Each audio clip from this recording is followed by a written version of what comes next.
Alrighty, so welcome to the head drawing class today.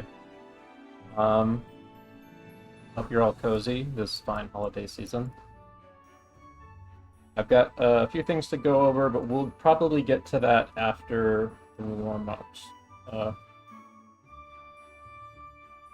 Actually, no, I should probably get people start. I should actually let people know what I have in mind for tonight. So first off, as some of you are in here already know, I've started my own personal Discord adjacent to Ethan's Discord right here. And that's where I'm going to be doing like all the homework shares and stuff. So if you have homework to share to get critiqued, you'll be posting it in these sections down here, like the drawing homework, the animation homework. Drawing homework is where the head drawing stuff will go. Nothing's posted there yet because there's not been any head drawing homework yet. There is animation homework right now, and animation homework assignment there. I think I should probably post the head drawing there too. Anyway, so today's homework will be to basically like fill up a small page of rough caricatures and a few like ones that you actually work up into like kind of a sort of you go through the motions of like a portrait commission that you might do. So I'm starting to slowly get back into doing portrait commissions. So this is like the first one that I've done in a while, and it's not that great, but it's a good first start. But we'll be going into some head drawing stuff.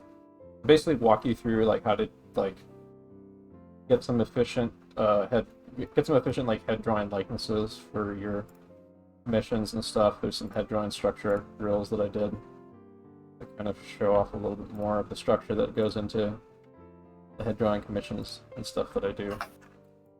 So the other thing I'm going to mention is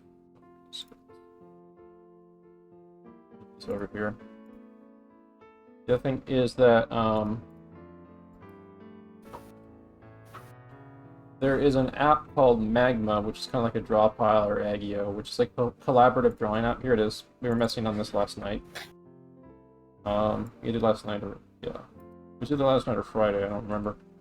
Pretty sure last night. But yeah, this is some the blue stuff by me and somebody else on here. And there's another couple other things we're doing. So what Magma is, it's a collaborative drawing app that I can invite people to, and I can be selective about who I invite here through my personal Discord. And I'm considering using it as a teaching tool in the future, as in I put reference on screen, I import like some kind of a template so that everyone who's drawing on here has their own drawing space, and then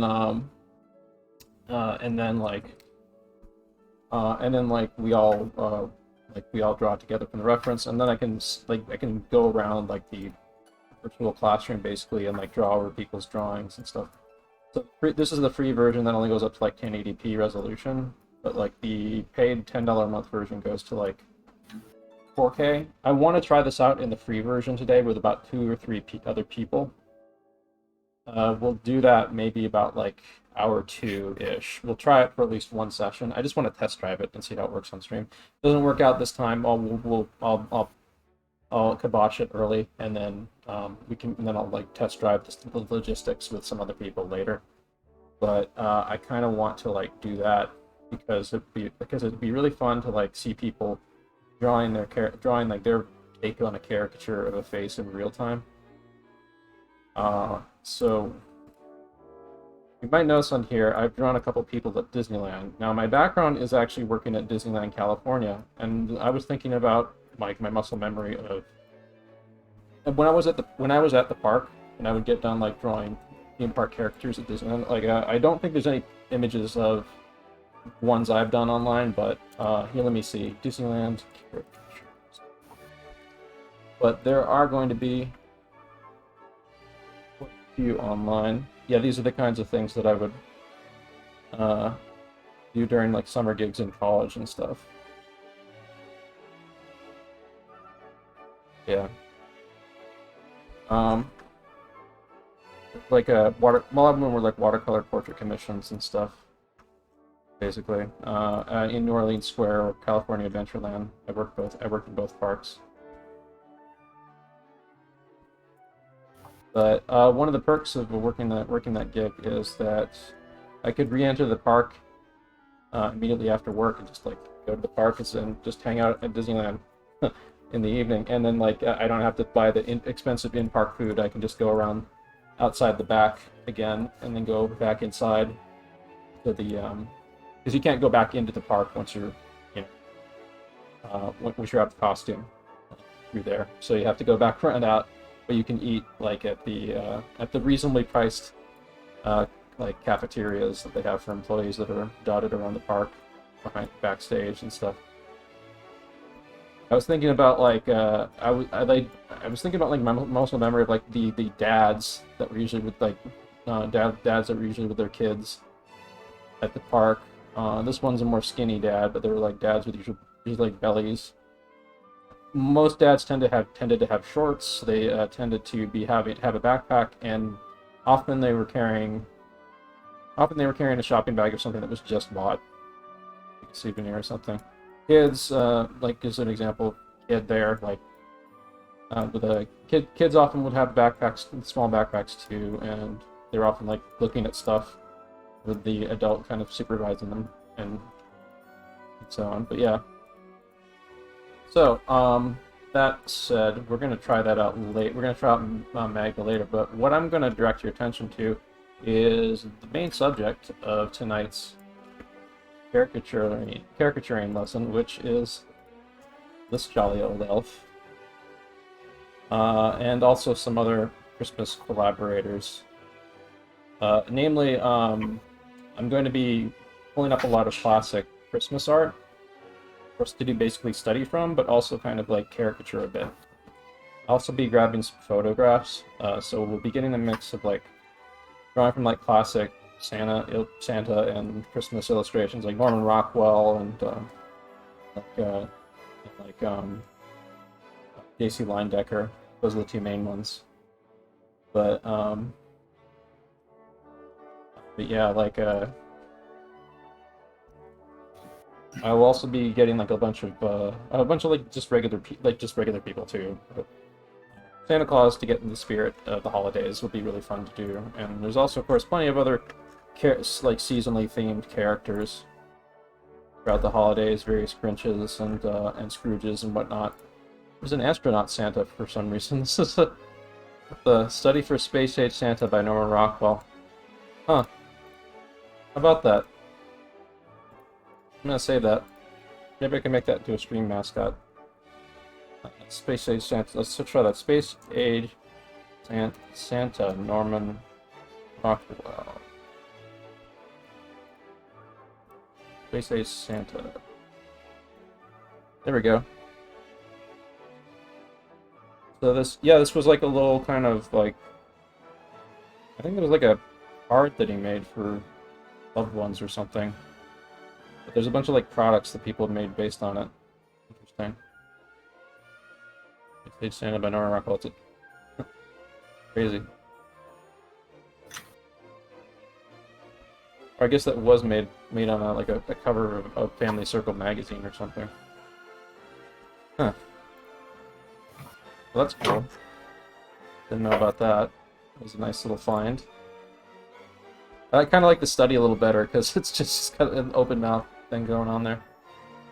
Alright, so a few things I want to note about the way that people like Norman Rockwell like draw human beings. Like, they're very realistic, but they're just like slightly pushed and stylized in their caricaturing. And that's something you kind of want to look for even when you're drawing on the realistic end of things with caricature. So, let's see. Let me get rid of that. Alright. So I'm going to start a new image template right here. Some of you might recognize what I'm about to import here, which is a template that I've been using for head drawing and other things.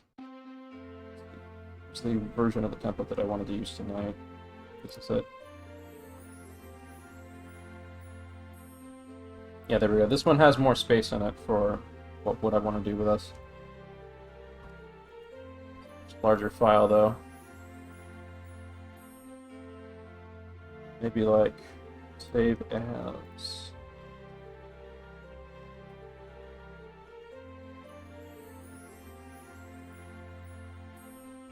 The date today.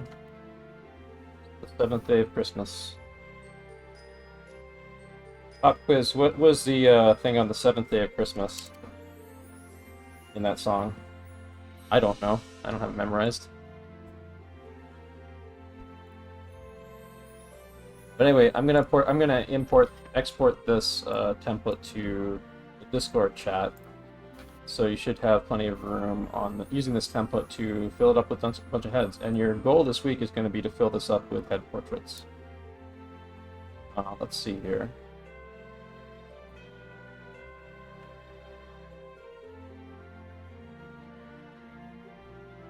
Hopefully this file isn't too beefy to upload, but we'll see. About to find out. If it is, I'll just shrink it down. Like, we just need the measurements in order to... Oh, there we go. Perfect. Let me see how big the file resolution is. That's enough to work in, I'd say. So, I'm gonna create a new layer. Fill that with white. So this is saved as Clip Studio. Made that mistake before. And so in order to get you guys warmed up for what we're going to be doing, I'm going to walk you through real quick a template that combines two things that we've been doing since we started teaching head drawing here, which is the Andrew Loomis head and the Ethan Becker wedge. Or it's actually not his invention, but he likes to say it is, so we're just going to go with it. So what I want you to do is I want to have you open up your template like this. Draw a circle as nice as you can. Use your arm to draw the circle. You maybe want to avoid spillover line, kind of like what I did there, if you can. But draw a pretty reasonable circle. So then I want you to draw halfway across the circle. Oops. Like that. And I want you to draw straight down the circle. Like that. So where you're placing the bottom of this here is roughly the chin. You can kind of guesstimate where that is here, like about there. On this guy, for example. Like some people's chins are higher up or shorter. But I'm going to put it there for kind of a generic measurement. Like roughly about halfway of this and this would be okay. I really hope this is public domain music. Jesus. Okay, so also let me know if the music is competing with my voice too. So I want to avoid that. But anyway, so now that you got this, I want you to about here-ish, like create these kind of like these kind of lines down here, symmetrical on either side. They're kind of like slicing the sides, slicing through the sides a little bit.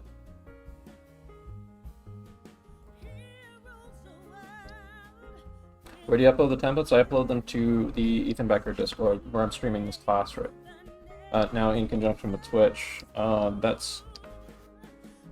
give you both the links to both the Discords you need to join in order to participate in the classes. Keep me a second here. Let's see. Put that off screen here.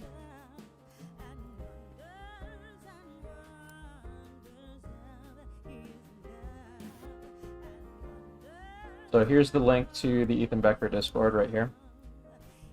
And then once you are in there, once you're in Ethan Becker's Discord, you can use the other link that I'm going to post in the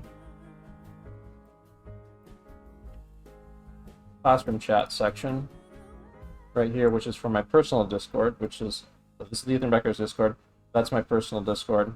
The personal Discord is where the homework is going to be is where your homework assignments are going to be posted for critique and review next week. So just click join there to join there.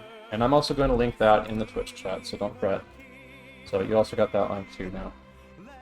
And now, We're gonna continue with this. We're gonna go through these a little quicker because I want to get into this more. But this is for a straight-on head. So we got this. Let's get kind of warmed up here. So we drop these lines down from the sides, kind of. Actually, no, these should be about like here, angled inwards a bit, because these are like the sides of the jaw, right here. Then you angle about like here-ish, another angle of the jaw, which goes down to about here, and that becomes the chin, basically. Then you take this measurement to this measurement here, and you divide about half right there. This is your eye line. Right there. So what you're looking at is a straight-on view. And now what this is, this thing that carved about halfway through that sphere that we drew, that is the brow line.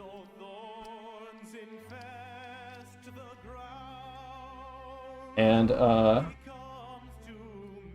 there is another thing called the hairline. And the hairline is going to be located like roughly about like a little ways down, like you want to kind of imagine like a line curving over here between those 2 points, roughly about somewhere here.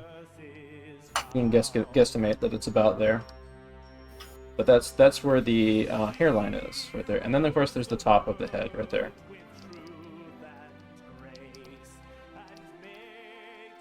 Top of head.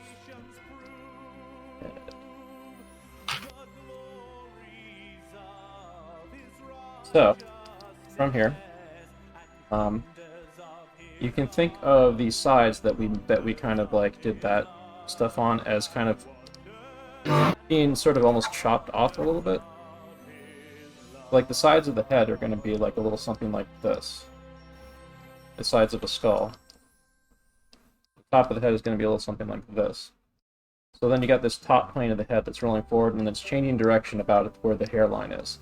Hairline is not exactly where someone's hairline is going to be. The hairline, what the hairline is, it's a directional change on the front of the head of the skull, like that kind of thing. Keep that in mind. This over here. I'm making this so that like people can refer back to it later when they're doing their templates. What we're going to be doing after I do this, we're going to be doing a bunch of straight-on. We're going to be doing 3 straight-on portrait studies, basically, of a straight-on face. So about here and here is roughly about where like the cheekbones are. So what you do, get the halfway point between here, down to the chin.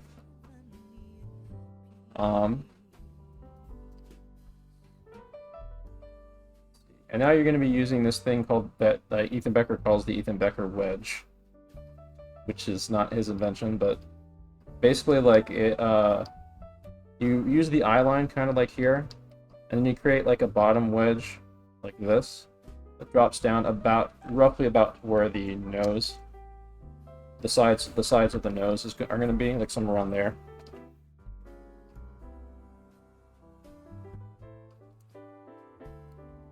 Also, if this is a little cockeyed, please excuse it. I'm at a strange angle on the Cintiq that I'm drawing on. Maybe I want to rotate very slightly because I'm noticing that it's a bit cockeyed when I'm viewing it on stream. Here we go. Up. Yeah, that looks a little better. It looked level to me, but it doesn't look level when I look at it on stream. So, put in the sides of the cheeks, like that. And you can now, when you have like roughly about where the nose is and roughly about the brow line is, you can guesstimate about where the top and the bottom of the ears are going to be. Like that.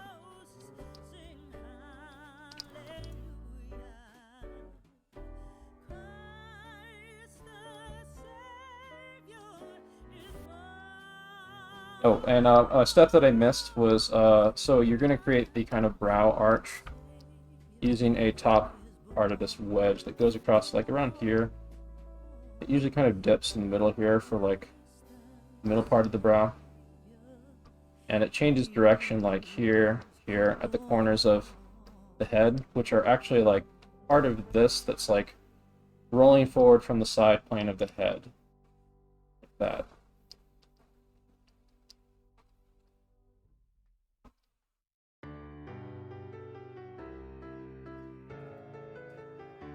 So then,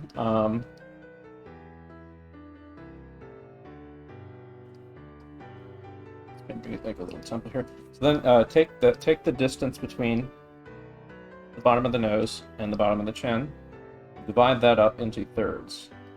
So, like roughly about thirds.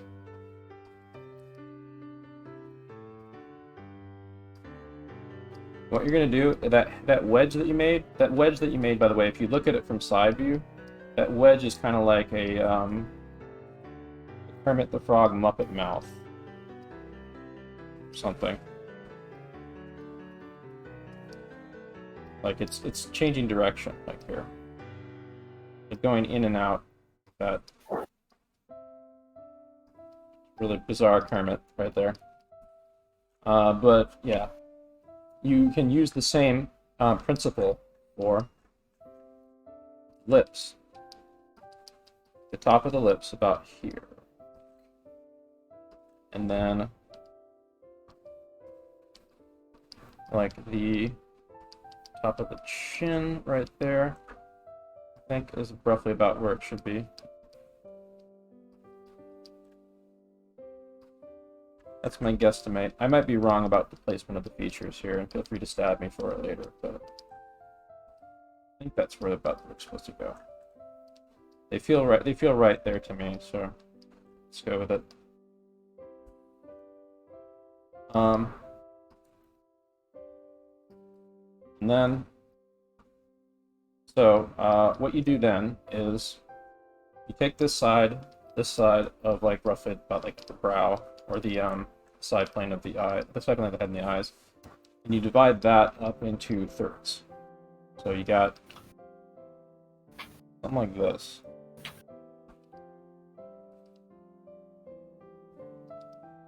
Now you got like a little measurement template, roughly about where you can place the eyes. I'm going to use my judgment, though, a bit, where I think the eyes should be placed.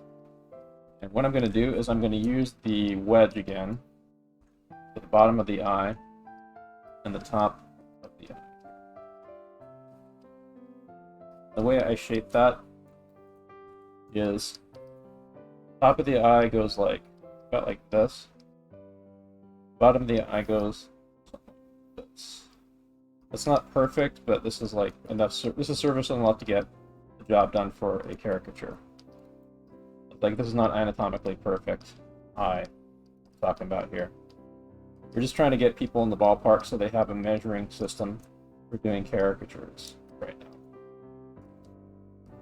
now. So roughly about like the width of this eye is going to be the width of the nose, of the space between the nose for the next eye is placed. So I'm going to actually copy paste this and flip it. So that'll save me the effort of having to draw two asymmetrical eyes, or compensate for the two asymmetrical eyes. Although when you're doing this freehand, you should probably draw both.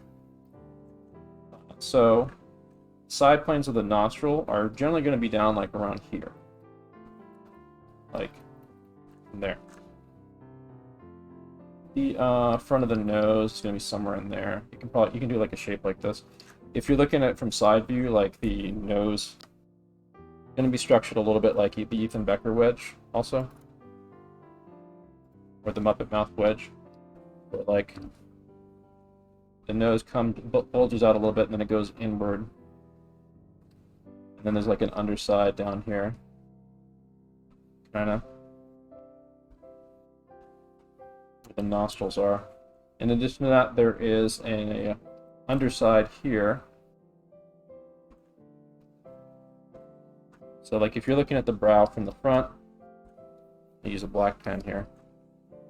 So you got top plane of the head, goes down, brows are pronounced more or less on different types of people, but brow comes out, goes in to this kind of like keystone wedge that's between the eyes there, and then goes kind of like down, out to the nose, down, in, and then it goes out again to the top of the lip, in for the mouth, out, in, out. You get the idea. In, out, in, out, in, out. I like that.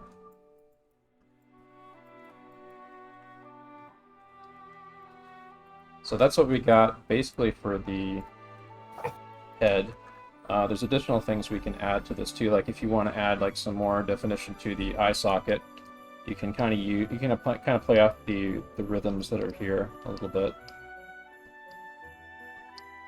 So what I would want you to do is, if you're not used to this template, I want you to practice this template more than one time this week. Maybe even practice it a couple more times during the session if you've never used this thing before. But this template is like your basic measurement tool for the front of the face. Also, feel free to use a better measurement tool than this that's similar to this, because I'm very certain that I made some very grievous mistakes in this. Anyway, so the placement of the eyes. The eyes usually, when the eye's staring at you straight on, it usually favors the top of the lid, like that. And a simple eye can just be like a circle with pupil and then like a little highlight.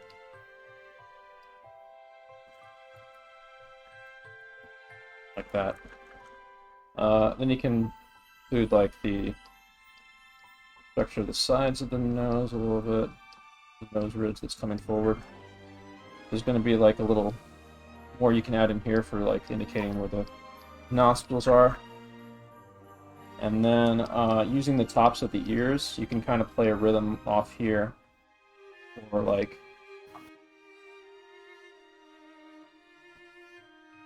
figuring out where the like side of the where the turn of the side of the cheek is on like the cheekbone. We can kind of use that. There's other rhythms you can use to break down further, like something like this for the chin. There's other stuff too that we're not going to get hugely into. There's like the cheek pouches and stuff. But we're not going to get too deep into this. I just want people to concentrate on like this basic template that they can walk through over and over again. So I'm gonna just like do like a quick C-curve neck. But I will show off a little bit of my neck anatomy. Quick. So you can just do like a C-curve neck, but for completeness sake, I'm going to do like a quick anatomy study. Or a very quick anatomy study of like the neck muscles going down to the collarbone, kind of.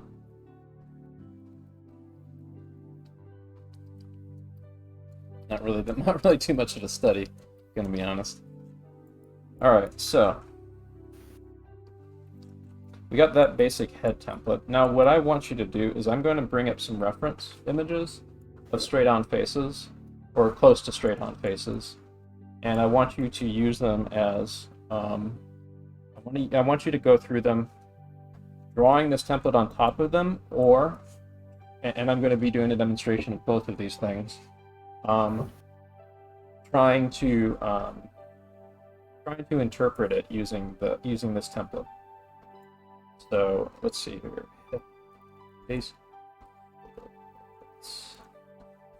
We will get to some Santas this evening too, but this is for warm-ups.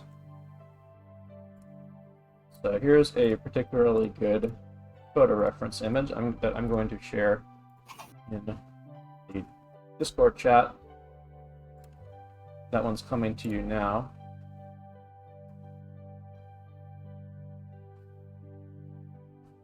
This is it right here. So what I want you to do with this is I want you to take this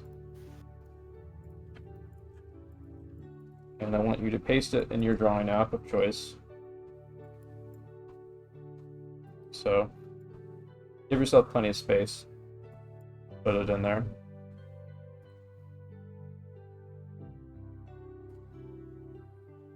And I'm going to, let's see here, I'll make a backup image here and ghost it.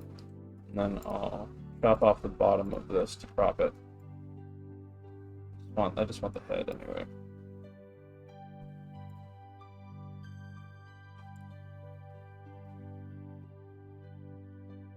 So one of the things about theme park caricatures,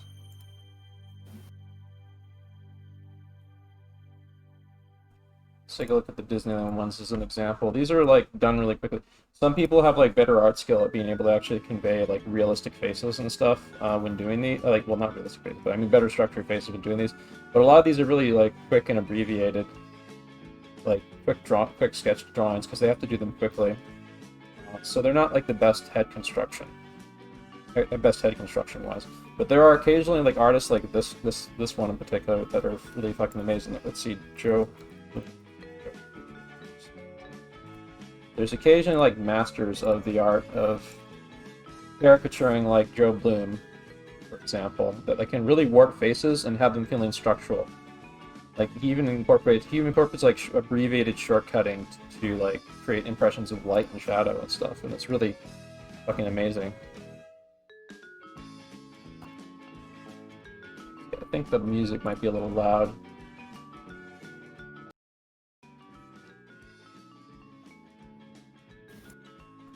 But yeah, if you want to look up some of his work, just Google image search Joe Bloom caricatures.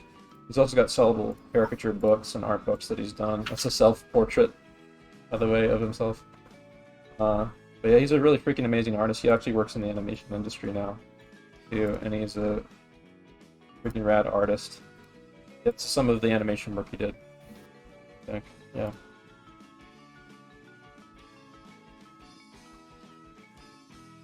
Yeah, this goes to show, like, don't be deceived by, like, what looks like sloppy caricaturing for theme park caricatures. Some of those, like, they have to draw like that in order to, like, be, not consume too much time.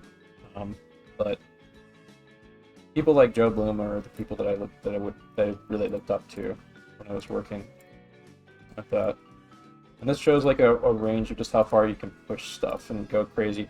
Like, we called it, when we would, like, really push people's faces, we called it jacking up the faces. Like, sometimes we would go too far and, like, piss people off. This one's actually a caricature of a fellow artist, Nathan, who I worked with. I recognize him. Wow, that's all the way back in 2006. That's when I was still working at the park. Crazy. At SeaWorld. I worked at SeaWorld San Diego with them as my first caricature job. Yeah. So now that we got this, we are going to go through basically what we just went through with our head template here. I'm gonna copy this into chat for you all here.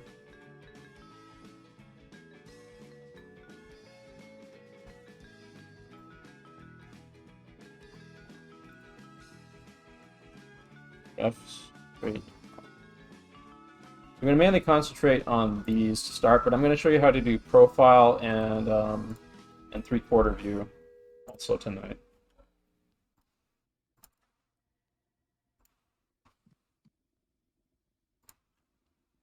Although it depends how much time we're going to get to do those as well. What I really want to do is like kind of show people how to approach like capturing a likeness in these. But first I'm going to lead you through how to do like practice of these things. Hang on.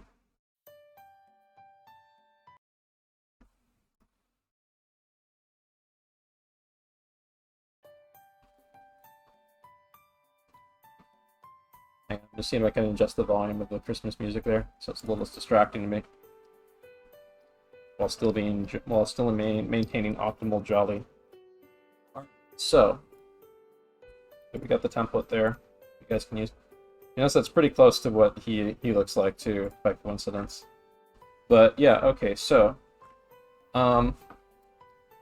instead of drawing that head sphere that we did originally, we're just going to jump right into using the Ethan Becker wedge, which is a tool we've been using for the last week. So draw across roughly about where the eye line is.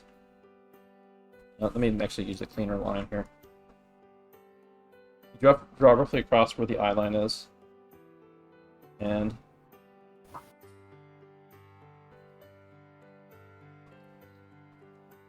oh, actually, no, I should create the bottom first. So this, I need to create a bottom plane of the wedge going through the sides of the nostrils, basically. And don't worry if it's not like 100% accurate, because we are trying to kind of understand this face a little bit for purposes of cartooning it. So if it's a little bit off, that's okay. So for this part of the wedge, we're coming up here, and roughly about here or so, where the eyebrows change direction, we change direction too. And then I'm going to design this kind of wedge going through here, kind of following the arch of the brow a little bit.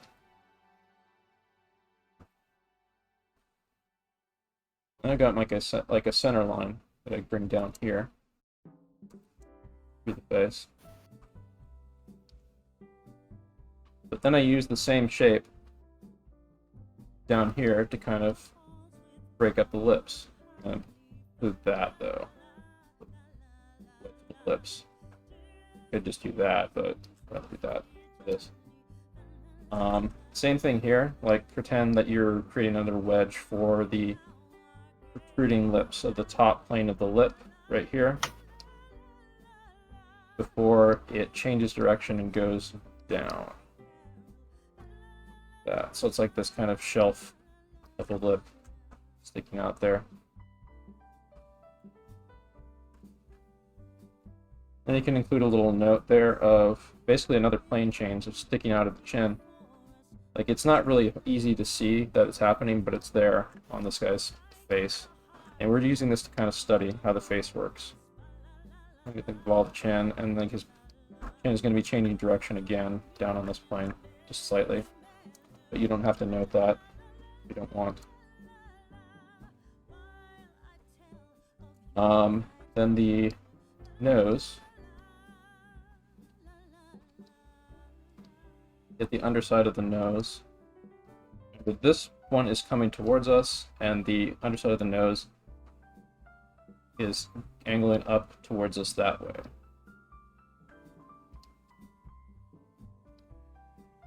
That kind of. Then we get the sides of the nostrils.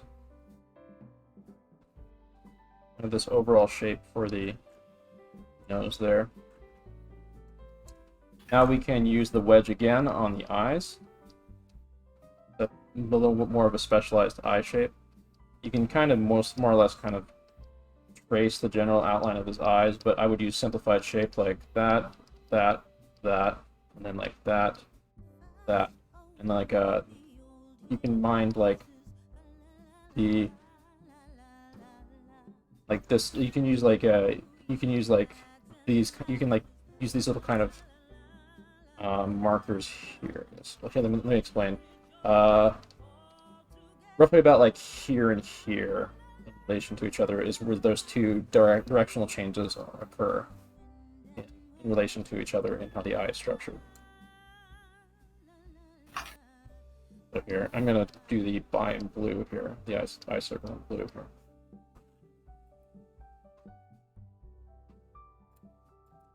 But same thing here. Go over here. You do the wedge shape for the eye again.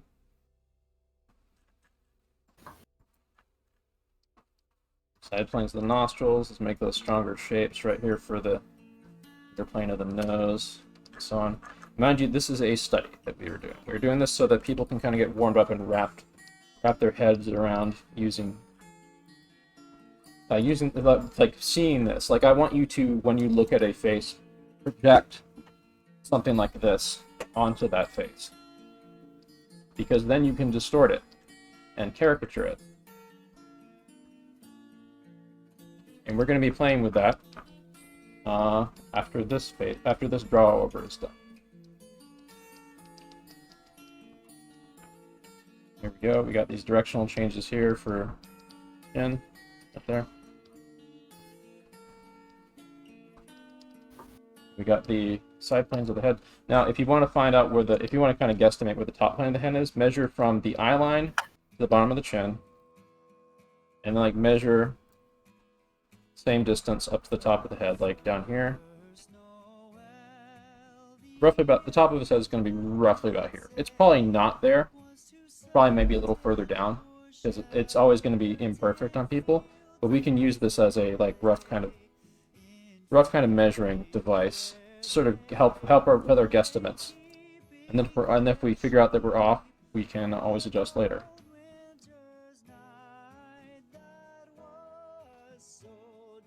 But I'm not too worried about being off, because this is just a simple draw over study in preparation for warming up for caricatures.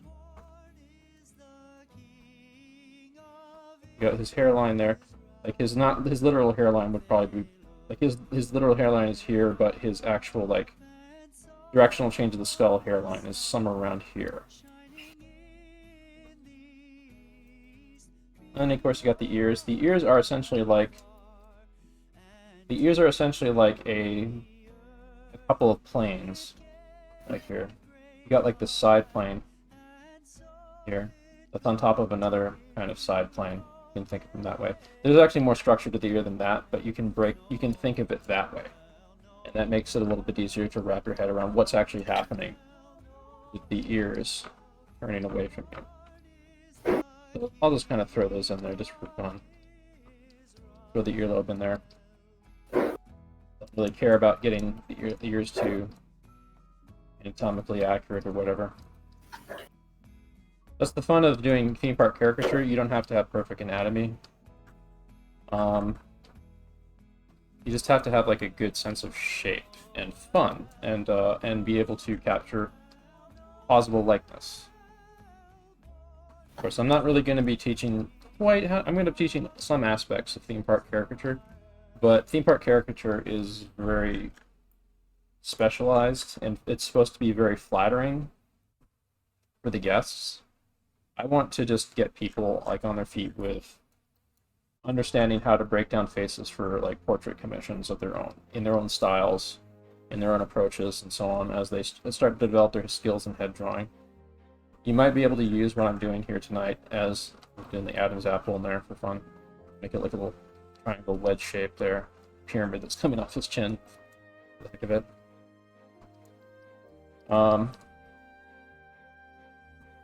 You might be able to use what I'm doing here tonight to get hired in the future, well, hopefully when the COVID goes down, to get hired at a theme park or something, or do your own caricatures at a farmer's market, or do online caricatures or portrait commissions for people online.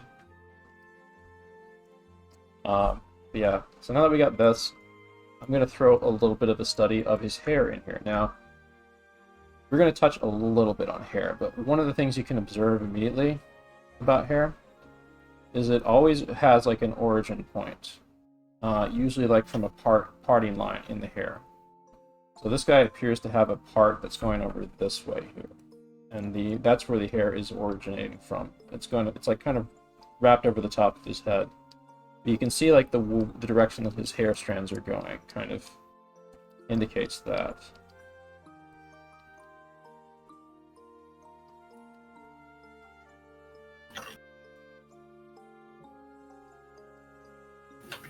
So just kind of like, you don't have to like do every strand, mind you. You can kind of think of the hair as being like big masses, like the hair has volume to it. It wraps over the skull and falls down the skull in different shapes. But helping you think of it this way will help you get better results with your caricaturing stuff.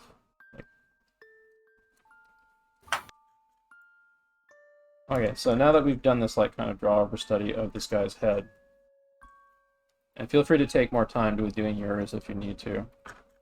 I'm going to take his head again.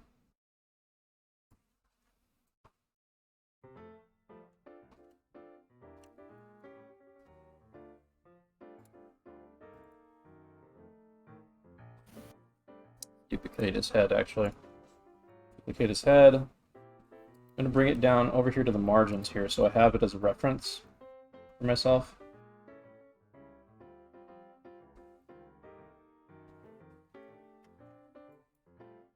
And what I'm going to do now is I'm going to try to kind of riff on what I'm seeing a little bit in kind of a rough form about this guy's likeness.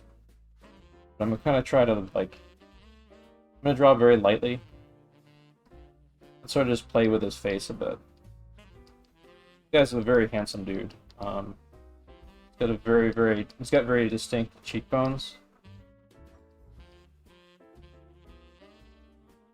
He's got overall kind of a very thin look to him, but he also seems pretty athletic.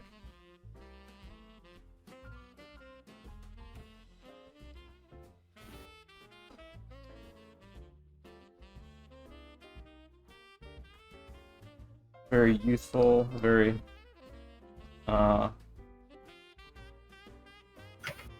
very like teen heartthrob looking type dude, let's say.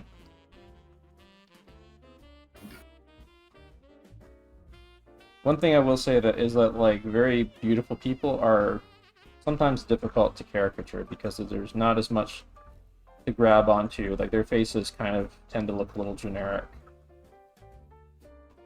But there's always stuff that you can use. And there's always stuff you can push and invent in faces that infer the likeness of the face.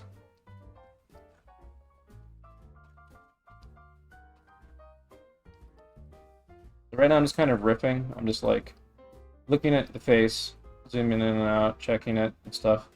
Sort of playing with some of the same structures that we just played with, but kind of like in a loose, rough form. I just want to get like I want to produce a reasonable likeness of the guy. But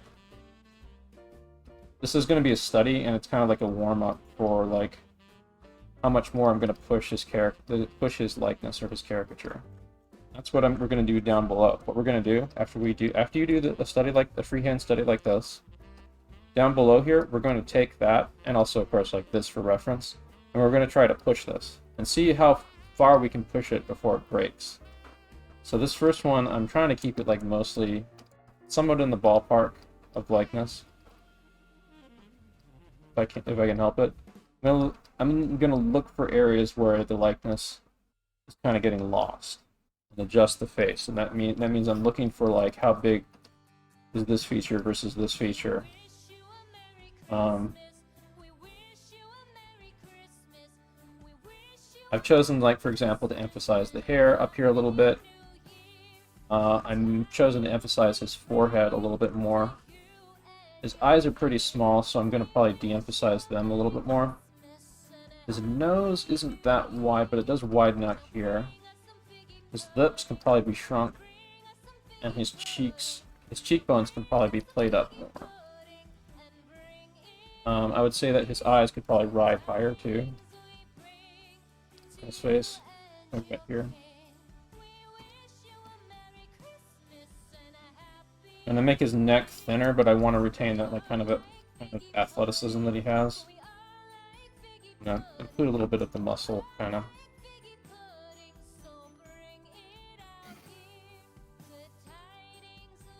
They want to increase the space between his lips.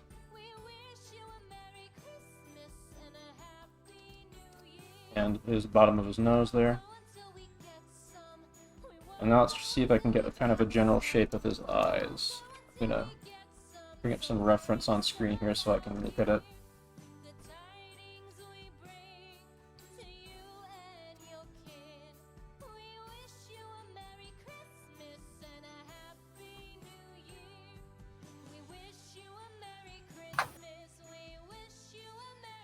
I'm going to be playing it very safe with the caricatures I do tonight, but I will try to push stuff. Because, like, I'm out of practice with caricaturing. When I'm more in shape, I was, like, trying to imitate people like Joe Bloom and stuff. Like, really pushing things. You actually weren't really allowed to push things too hard at Disneyland, though, sadly. But at SeaWorld, you could get away with it a lot.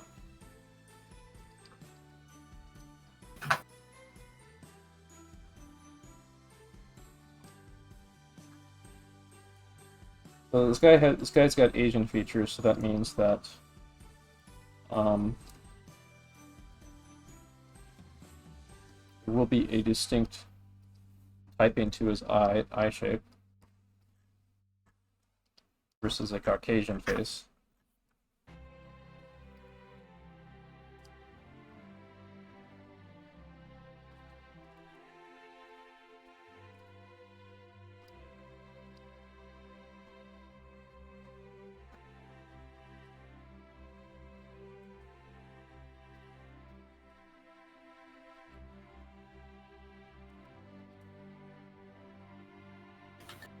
He does have this kind of like heart shape, almost like heart-shaped butterfly sort of thing going on with his nose there. That's something I might want to play up with when I push his face more later.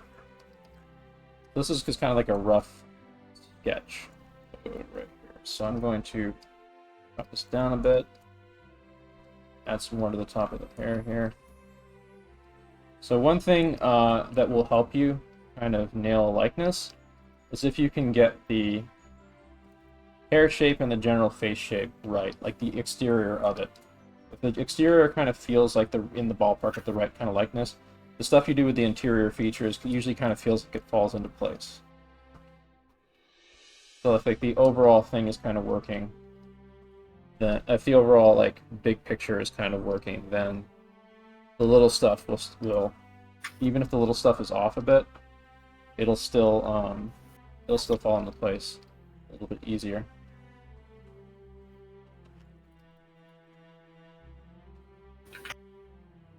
So I'm going to be doing a draw over here where I'm not really pushing things, I'm more like refining what I originally had a little bit.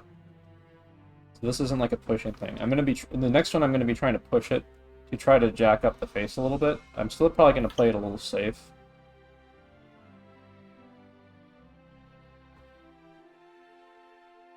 Also, feel free, like, if you're getting ahead of me, if you feel satisfied with having drawn enough of this dude, feel free to grab more straight-on photos from the internet, if you can find them, to practice from. I'll be grabbing some more after we get our fill of this guy for this column here. But what I've done here is what I want you doing with much of the rest of this page, basically. Like taking a face and like breaking it down, doing caricatures of it, and then like pushing it.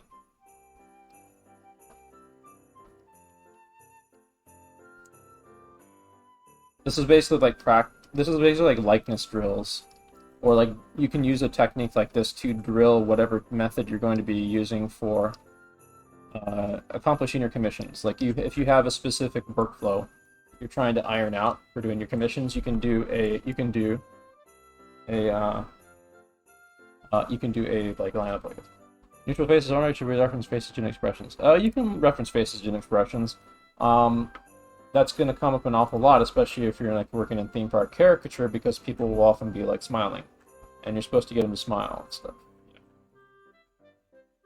But you don't have to.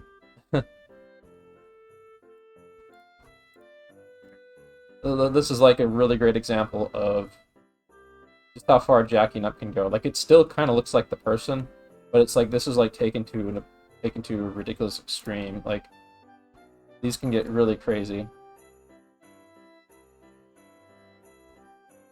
And look at that. That's just like there's like sheer extremity stuff going on here. But it still feels like it has integrity to it because they have an understanding of shape, and like there's like this feeling that they kind of understand planes of the face and so on.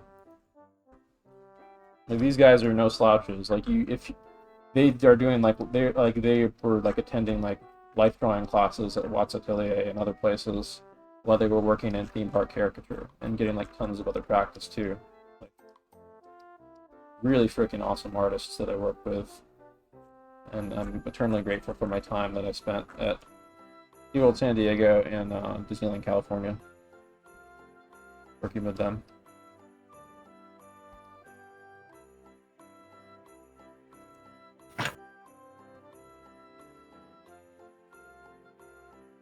Basically, you're going to do draw-overs I'm trying to get people to wrap their heads around how the face works. So I want you to start with a draw-over, but then I want you to start taking off the training wheels and doing freehand using like the same ideas of the structure of the face that you analyzed. But I want you to kind of freehand it and play with it. Like, it doesn't have to be you don't have to make a perfect mechanized mock-up like this when you're doing the freehand version. This would be great. This is good for when you are like studying the basic structure of this guy's face. This is like a mechanical technical study. This one is a little bit more free. Like, you have free to kind of play organically with the face a bit, but still using like some of the structures and stuff. So this is not like going to be like a super accurate head drawing and stuff. It's not supposed to be. This is working on trying to cartoon the face a bit, but still using like an understanding of the face as your foundation. And the idea being that you do a lot of these and you do them slowly and stuff, and eventually you start to speed up. Don't be sloppy with these. Like, put effort into them so you get something out of each of them that you do. And the more of them you do, eventually you'll slowly start to speed up with your process. And I would actually look at caricature artists, especially good caricature artists specifically, like Joe Blinham. Like, you don't have to mimic how they push the extremities, but you want to kind of reach for the sense of like structure that they have for their heads and their sense of shape. Like, even if they aren't anatomically accurate heads, there is a strong sense of shape to them, like sense of three-dimensionality to them.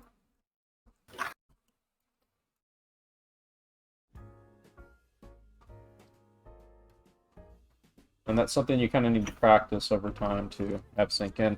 I'm horribly out of practice with it, so this is a practice session for me. All my classes are also practice sessions for me. They always have been. So like I said, I think I want to try doing the magma thing. I might do that for the next lineup, but we'll see. It might be premature to try it this evening. I actually may want to see how well it works in a not on Twitch stream first. But if people are really eager to try it out, just let me know in chat or wherever, and we can give it a go.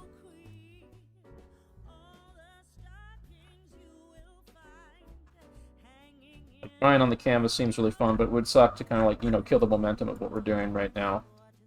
By running into technical snags or unforeseen things using it, I kind of feel like we're on a good path with what we're doing at the moment. So remember, this is not supposed to be perfect. It's not photo accurate. This is a like somewhat cartoonified interpretation of what you're looking at. And the idea is being that you're going to be doing more of these and try to get better at the likeness, and try to like see what you got right and what you got wrong, like stuff about the guy's eye spacing and things like that I would probably modify to do this over again.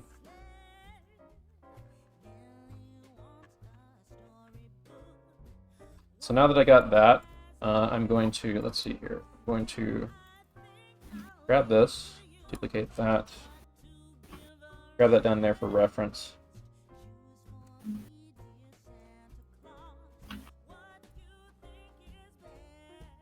Yeah, I guess people are posting facial expressions in classroom chat. Yeah, I mean, facial expressions would be good. I'm not getting specifically into it today, but if we have a face that has good expression on it, I might talk about it a bit. Yeah. If I was going to do this over again, there's some stuff with the eye spacing. The eye spacing and the eye angle. That's the biggest thing that grabs me. Let's see here. What I want to do now, though, is I want to take what I've already done, this one, make a new folder, put those in there, duplicate folder,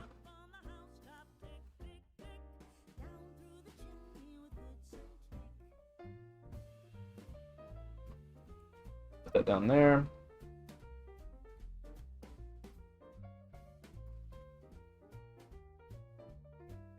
Lower opacity on this guy's face, and now let's see what I can do with, not really jacking up his face, but I'm gonna play with it and see what happens. Like, be my first instinct for what I would emphasize in this guy's face. Make his eye line up further, I think. Space his eyes out more. Then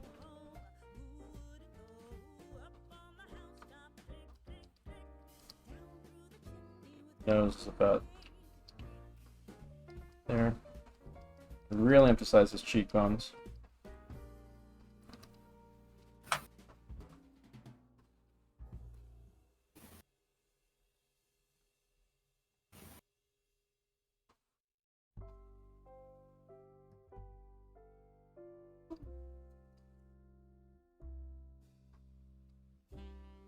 Give him a little bit more expression to the eyebrows. Let's see, how much should I emphasize of his hair? That's the question, like the hair to forehead ratio. It's too much would make his head look too small.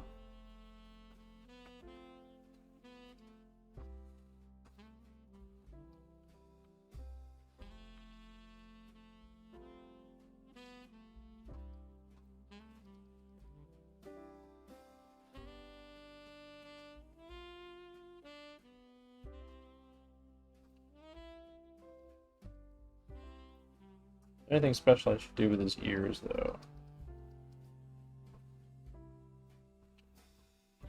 I'm playing this face kind of conservative because he's a pretty boy. He does have earrings over here, I think. Is that an earring? Kind of looks like it. I'll add it.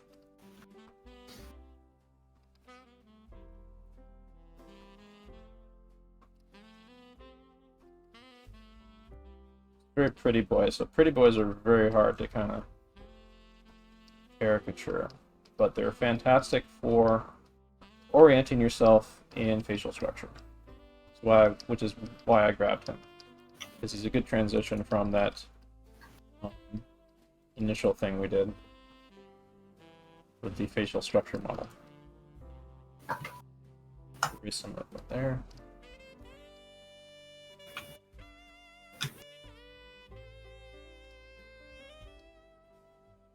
A little bit, we get some more of the brow here. Head structure is somewhere in there. Get the Ethan Becker wedge right here to help us measure a little bit more what's going on here. I think I will move his nose up a little.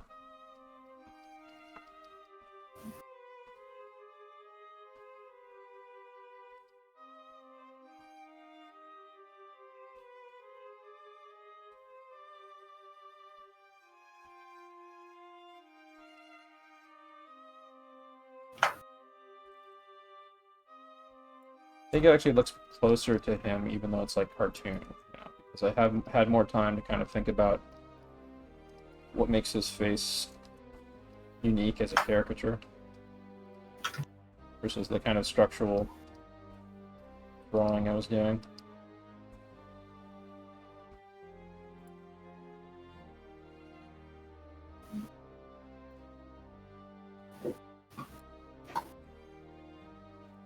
I'm at 635.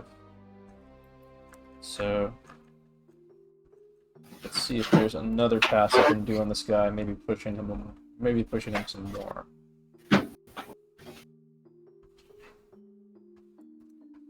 Maybe do a little thumbnail here. Maybe so I got some ideas of what I can do with him.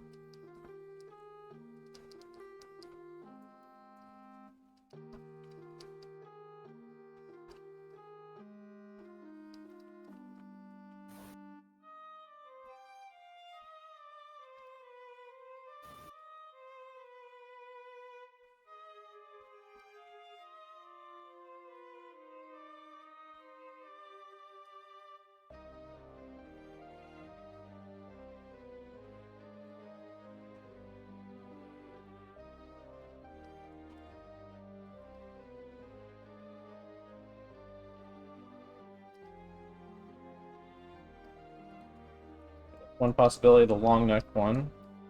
There is, let's see.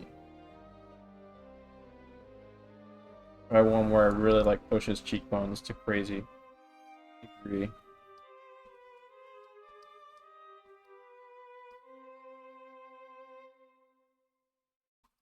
I want you guys to do this too, like maybe kind of strategize a bit about how you can distort the face and make little thumbnail drawings. Kind of plain, roughing out like how you think the head would kind of look if you emphasize this, de-emphasize that.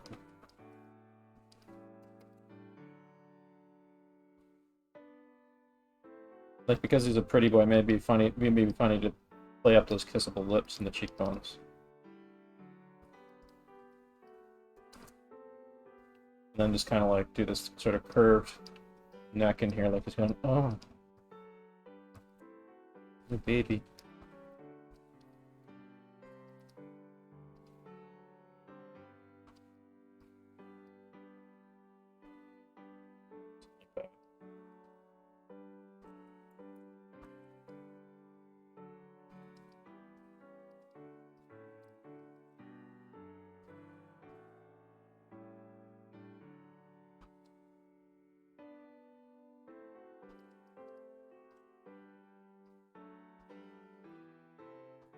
And let's see, what's another strategy I could use?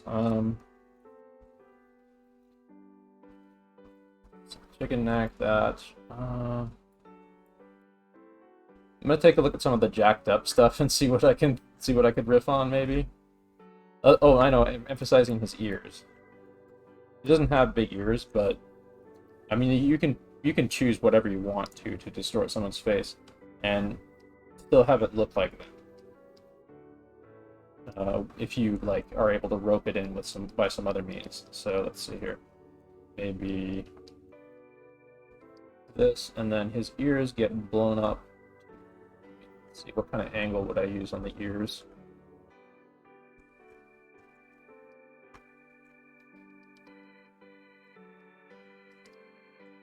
I'll keep his cheeks really nice. His forehead should be really apparent.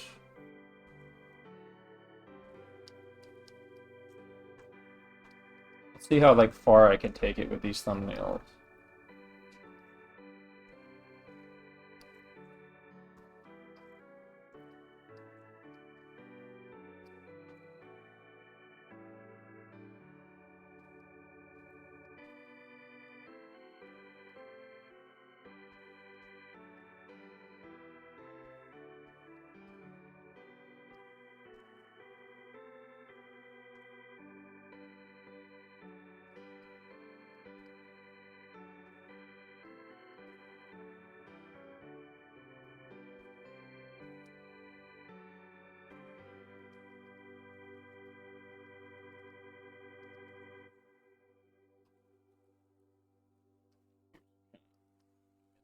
Spot there, but I think I got something going here with his face.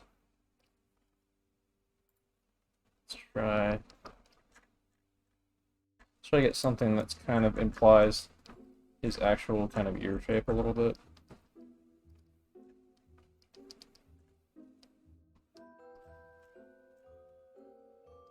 Just a little bit.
Playing up the silly expression on him now too.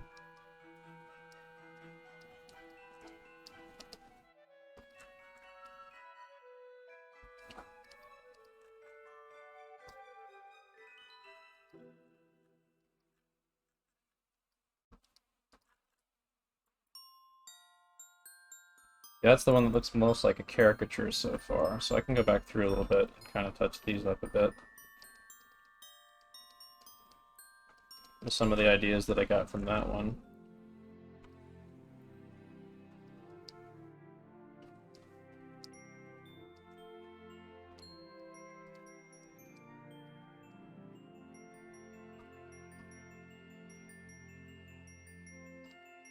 With his ears down there, so then I get kind of an impression that his face is bending towards us a bit on this one, which I kind of like for that one.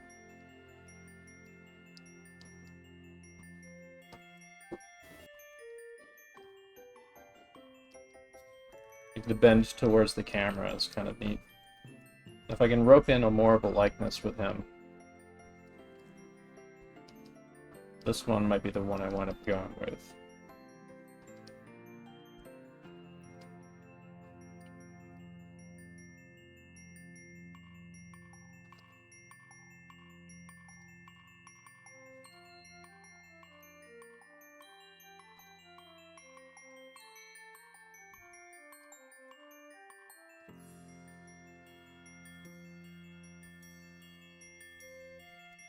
Alright, so I think I've got something kind of in the ballpark with this one that I would want to go with. Like I did that one, it has some funny things in it, but it doesn't quite do what I want it to do. So going back to this one, and then pushing stuff that seems more like him a bit into the face after having done that other one, it's helpful.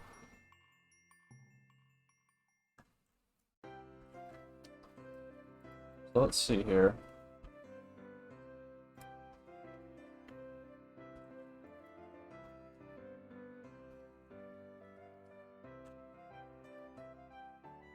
I'm gonna try lassoing this.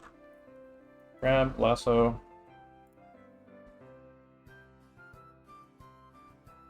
I'll move this up into its own box later, but I want to start with this. I'm not gonna strictly follow this guideline. Like, this is a starting point for me to work with.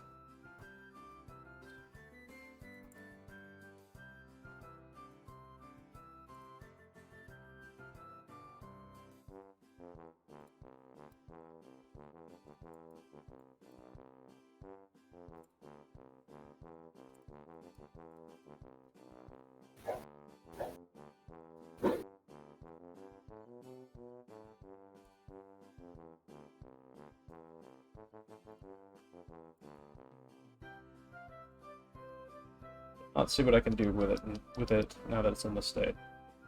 So.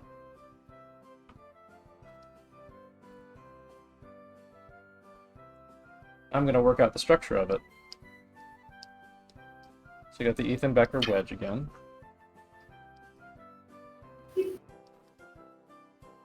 That little face wedge in there. Like, I'm reasonably confident like I'd be able to play with this enough to get him in the ballpark of a likeness. But now the name of the game is I want to use good structure for the cartooning that I'm going to be doing. Playing off the distorted likeness that I was playing with in the thumbnail frame.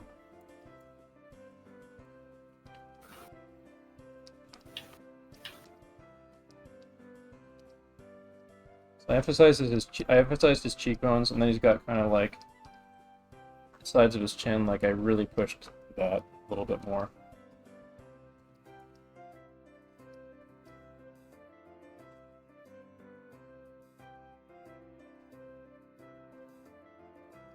There's kind of a fisheye lens effect going on with how I've done this guy. Like his nose is like coming out over and above us, kind of. That's the idea.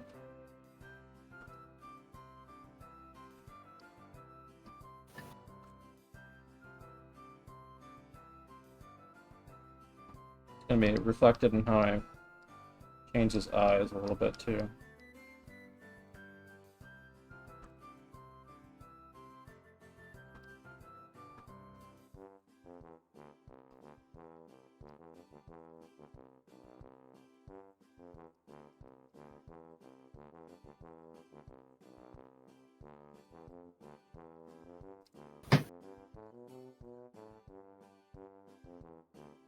Got that Ethan Becker face wedge. Like the size of the... Oh. That should I go in on? Maybe leave some of that out, actually.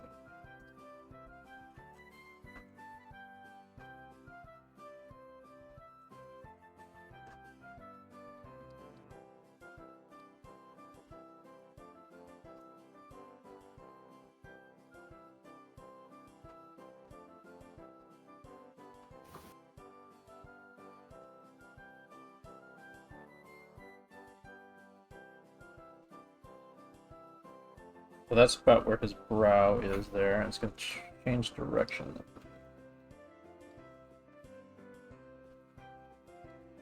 We got the front of his head here. Side planes of his head there. Means like his hairline would be up here. His head is kind of doing this distorted fisheye tilt towards us. Some like kind of cartoon socket eye stuff underneath here to help me visualize what eye sockets are. Emphasizing the eyebrows now.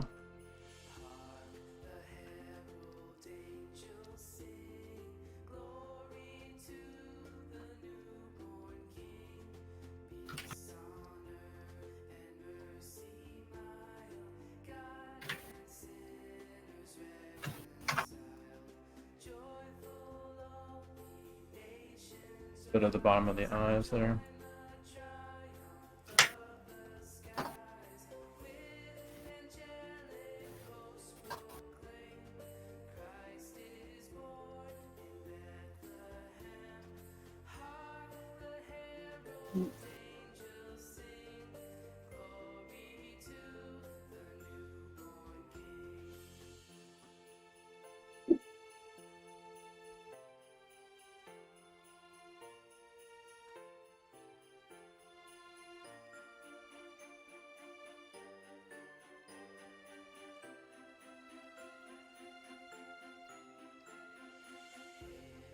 How much time do we have to get through like the 3/4 and other things? Probably not going to do like a full thing of this for the 3/4 head and for the profile head, but I will show you the structures of those that you can use as tools throughout the week for solving head drawing problems.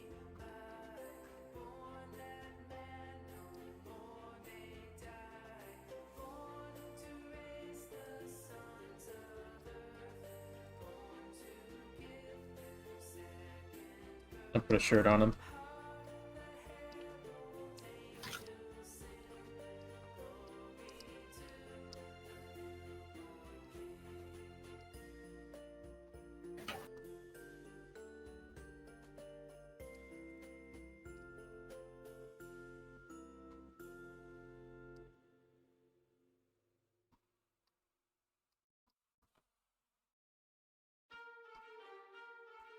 So I'm doing a lot of sketching and structuring and stuff. Like, I'm doing that on purpose because it's been a very long time since I've done theme park caricature, and I need to wrap my head around like understanding these structures and like thinking these things through by drawing them out for a while before I really get into that. And that's fine if you're doing like commissions from home. You can break things down. You have plenty of time to do that too. Theme park, you don't have as much time. I'm going to add in the blackened shadow for the underside of his chin there.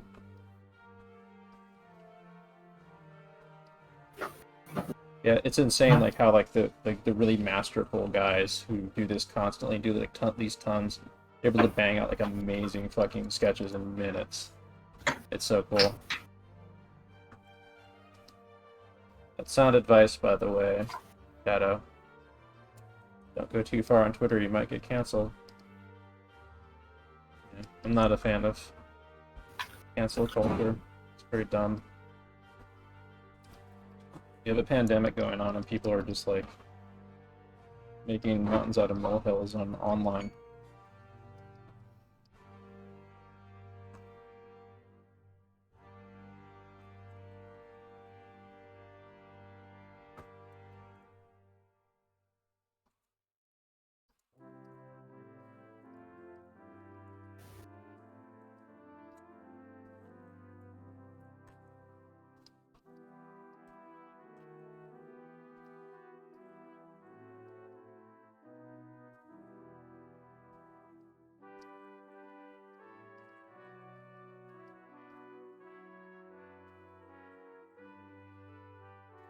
I'm just kind of playing with it. I'm like sculpting this, like, if you really like take this slow and stuff, this is kind of like sculpting. When you get good at it, from practice, and you can do it quickly, it becomes like speed painting or speed sculpting. Like this is what I was showing you with like Joe Bloom and other people like him. This is like the speed painting equivalent of caricature. Like after you've like slowed down and really like drilled yourself on understanding how the face works and capturing likeness and stuff, and understanding shape, so on. I'm not there yet. Actually, I mean, like I couldn't hold a candle to them even when I was working at Disneyland and stuff. I tried to imitate and learn from them, and I got an awful lot out of it, though. But I mean, that's hard stuff to get into. Fortunately, we are not racing against the clock to get drawings done for families here. We have all the time in the world to slow down, pay attention, and slowly build up our dexterity and observation skills. Yeah, you're right. Yeah, you're right, Shadow. Twitter really blows so much out of proportion. That is absolutely true. So let's see. Now that I've got this a good ways along, I'm going to move these two up to here. To how we feel about certain colors. So I think that.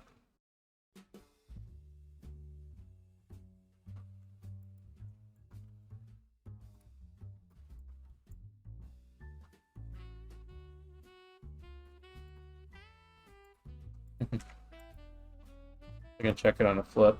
The ears are kind of off and asymmetrical for each other, but that's not a huge deal for like a theme park caricature. I actually want to do one feature complete sort of like finished caricature out of this guy. I don't think it's like the best likeness, but this has been a fantastic like head distortion study, basically, of like playing with kind of a fisheye effects on the structure of the head. So I'm going to do a kind of an ink draw over of this guy and then color him in,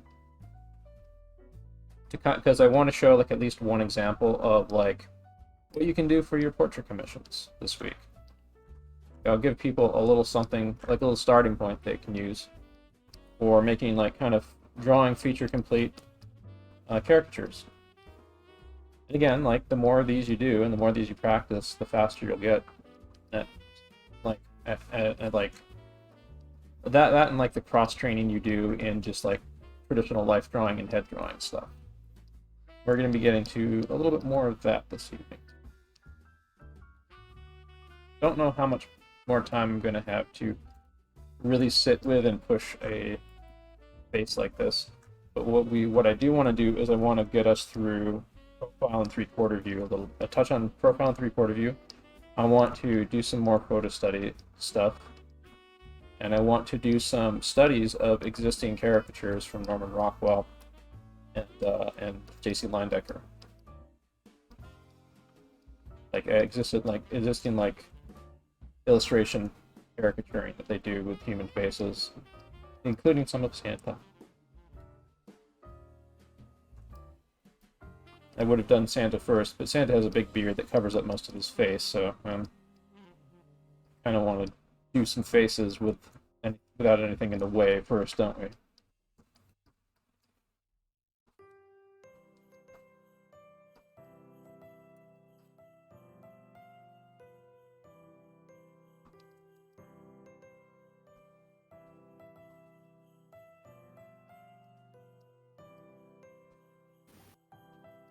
I'm not going to go for like the most perfect inking job because, mind you, this is a This is a study for doing commissions. It's like a small mini study. It's not like at the best resolution and stuff that I would like want to publish, that I would want to do a commission at, for example. This is a work packet for doing study. This is like a work packet for doing studies on methods that you will use, that you can use on your own for accomplishing your commissions. You like if you learn something this week outside of this class that you want to try doing these with, feel free to. Like you can use a template similar to this or the same template to do a lineup of like repetitive studies where you're working on the same subject, and then you can kind of track your progression, and you have a neat little thing you can present that looks neat to post online or share with other people.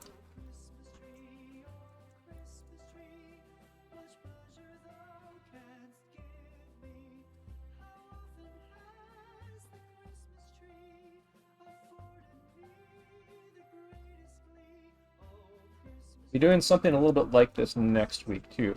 The reason why I'm going to be emphasizing portraits this holiday season is I'm giving this as a gift to all of you, to give as a gift to all of your loved ones and friends and family members, or you know, I mean, maybe you can make a little extra money if you get in the rhythm of doing this, and then people want to commission you for portraits or something.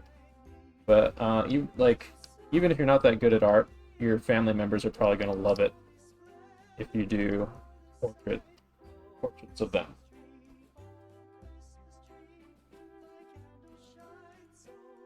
So if you spend some time practicing, breaking on the face, caricaturing, pushing likeness, distorting things, playing with and having fun with the face, while maintaining like some of the likeness and stuff, or some of the traits in it, or kind of what I like doing is I like transforming them into a character of my own on my own terms. Hang on one second here. I like transforming them into a character that's on my own terms, like this guy, like what I'm doing with this guy. You can sacrifice some of the likeness if you want to do that, which is sort of what I did.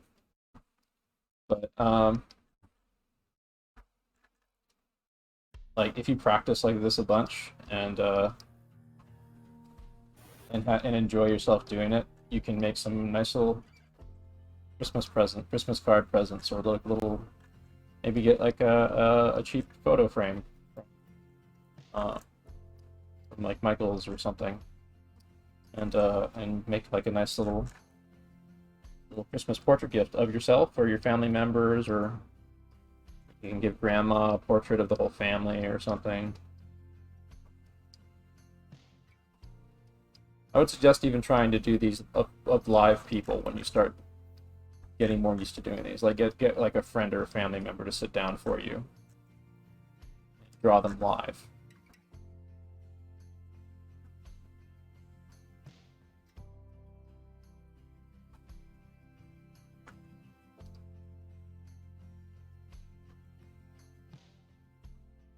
So how's everyone liking this so far?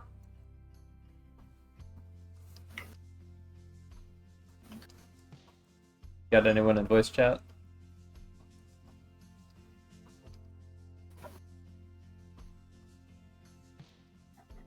Pretty fun. Yeah, I mean it's very chill too. I mean, like, you have all the time in the world to play with this, and it's like I do not want people to I want people to like pressure themselves to try better and to do better and to struggle with stuff. But I want people to, if you start getting lost, then you can go back and do another draw over on the face, and just just take it slow.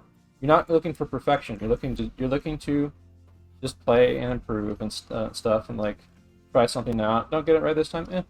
That's okay. There's like way more of these that you're going to do. Tons more, and you're going to learn from them and get momentum doing them. And you can just relax and chill out doing these.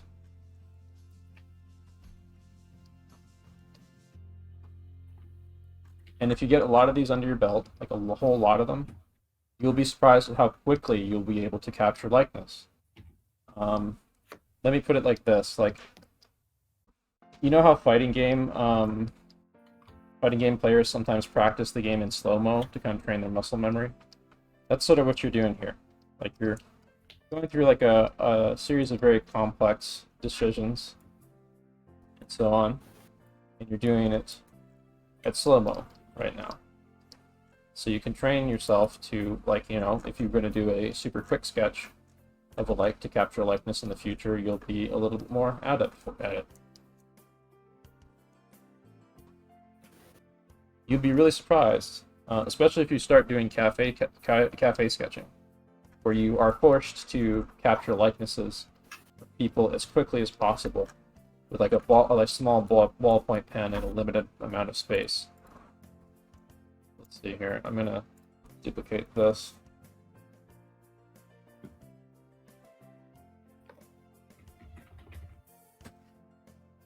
Looks like he's about to ask about Da Vinci.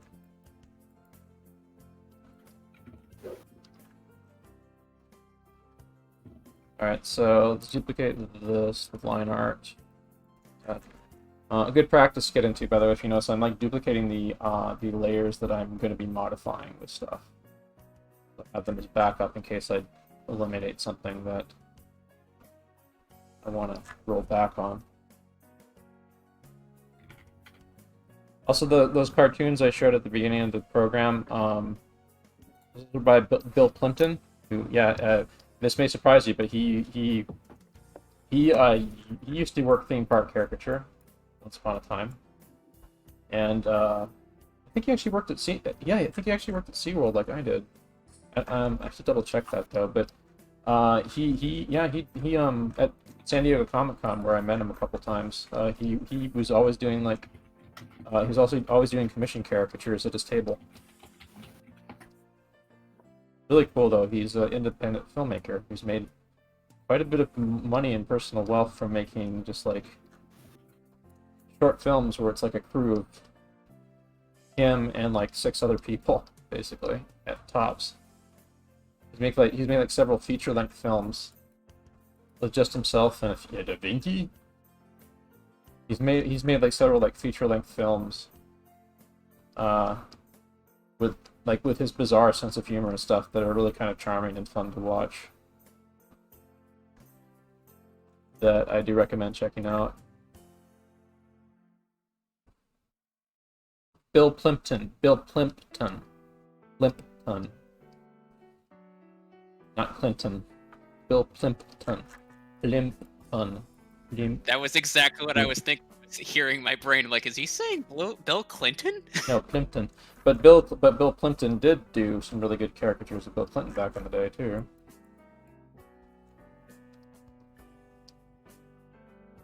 Yeah, but Plimpton's got a massive body of work of animation to his name, so I definitely recommend checking him out.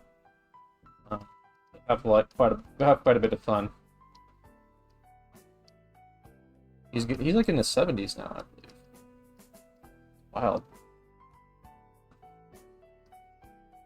I met him back like in the 2000s originally, and a couple other times at Comic-Con.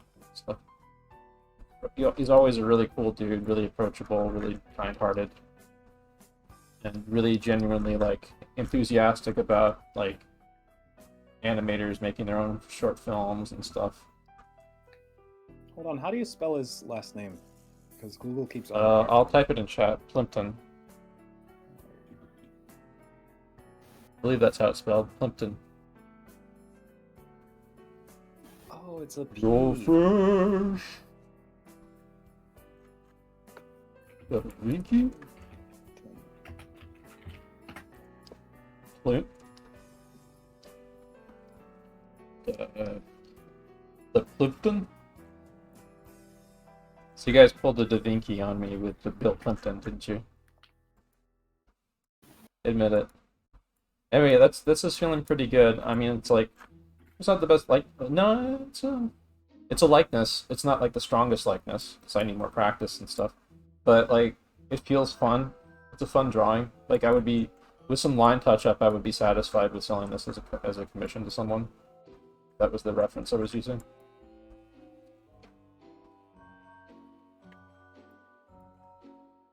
So what I'm going to do now is I'm going to color and shade it a bit. So, let's see here. Do I have my swatches? My swatches. There's my swatches. Let's give him. Let's maybe. I'm going to try experimenting a little bit with some of these things because I'm going to get some muscle memory coming back of like the the Prismacolor art sticks that we used to use, theme park caricature stuff. So I'm gonna maybe try to see if I can find something that replicates the feeling of that a little bit in the Clip Studio brushes and see what we can do with that. Because like the advantage of the Prismacolor art, here, let me show you the Prismacolor art sticks. I do recommend playing with them. They're fantastic tools. For you can even use them in like your figure drawing classes, if you're an animation figure drawing classes of some kind. But these are the Prismacolor art sticks. You can get them in like the big packs and stuff. I don't really recommend getting, but you can get individual arrays of them. Like if you go to Blick Arts or something, you can buy them individually for a pretty good price compared to what you'd get from like big packs like this. But they are the same material that's inside colored pencils, so they're really waxy, and they hold together nicely. They don't really crumble unless they keep them out of the sun because they will melt because they're kind of waxy. But they are really fantastic to play with, and you can pull all kinds of fun stuff with it. These caricatures that you saw Joe Bloom and some other artists at SeaWorld San Diego doing, these were done with Prismacolor art sticks and a big thick pen.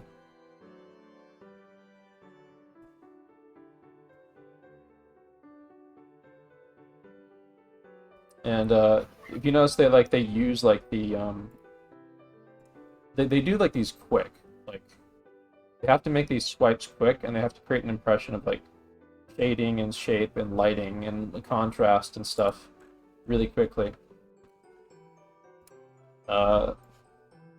It's a lot of finesse and a lot of dexterity to build up to that level.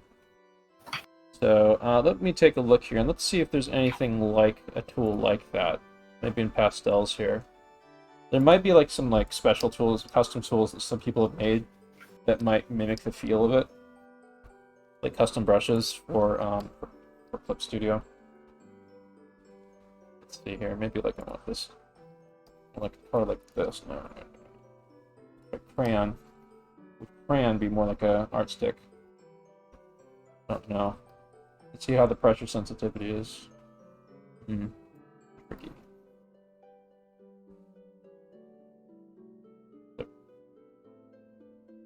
Probably not at that size. Noise. Let's take a look at pencil.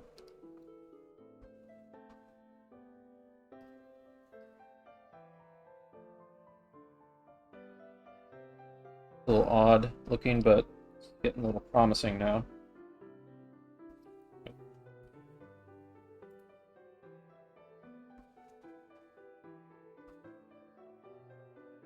I think my best bet would be somewhere in here. Try chalk. Nope.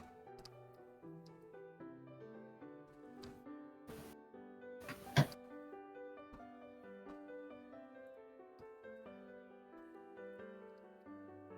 think the closest thing was the noise brush. I'm going to try to experiment with that right now.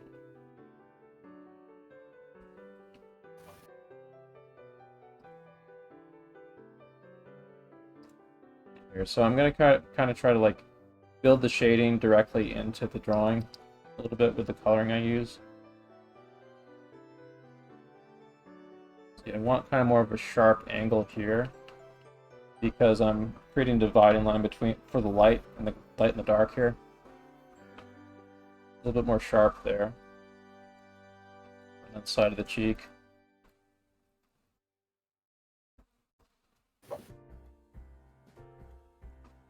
What you can do is you can use areas of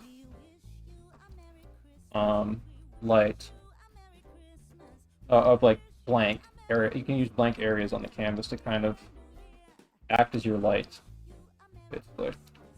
I'm gonna actually look at a Joe Bloom thing for reference and kind of imitate his shading a bit.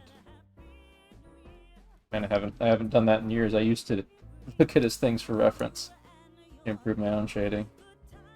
So I'm horribly out of practice, but it's going to be fun to relive memories. and get some worthwhile practice in. Let's see here. I'll try to like get like the shadow pattern kind of first. Sort of feeling out this new material that I'm playing with, so it's going to take me, I can see, several tries to get this right. But I'm gonna after I do this, I'll do a quick color over, showing you a tune shading approach to how to do your commissions. By the way, did somebody had a question in voice? Sorry? Did someone have a question in voice?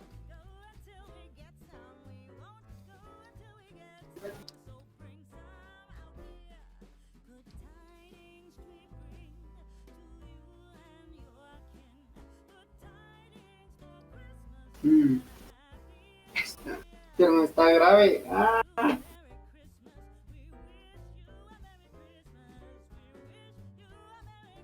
This.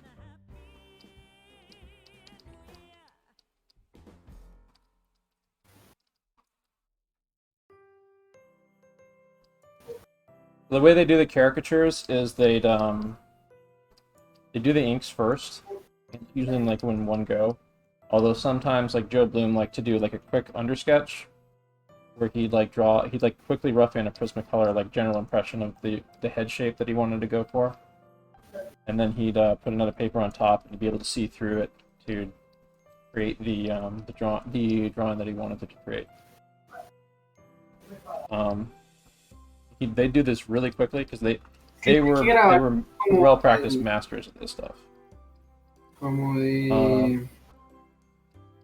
So if you notice, I'm using like the same tone color, but that's actually not what you're really supposed to do for this. There's a few different tone colors that you're supposed to use when doing caricatures like this.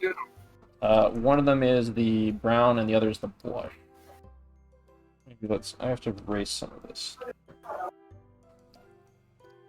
And the other thing is you can't erase Prismacolors once you put them down.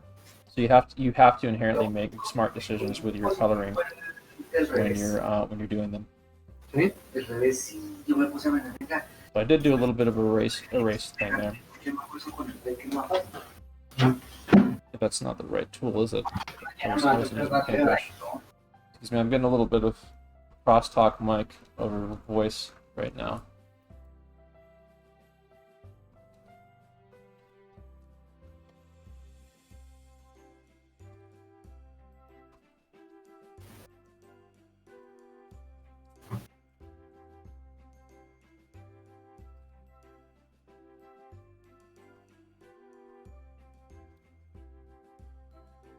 This is kind of like an out of practice, like quick tone study too for me. Like I need to do more tone work for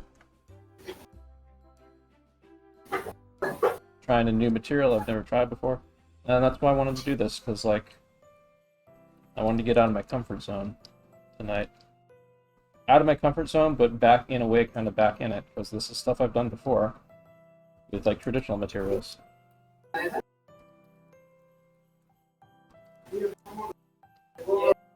So I'm mainly just using the flesh tone right now, but I'm gonna try to go back in with a brown and a red blush.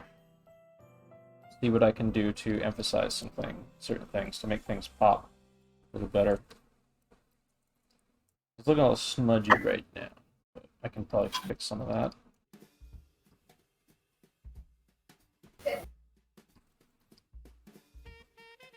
That's cool though. Like if you look at those caricatures by like those guys that are really like super experienced and stuff, you can like see the confidence in their strokes and stuff. I don't have that confidence quite yet, and neither do most of you. So we all have to build it up.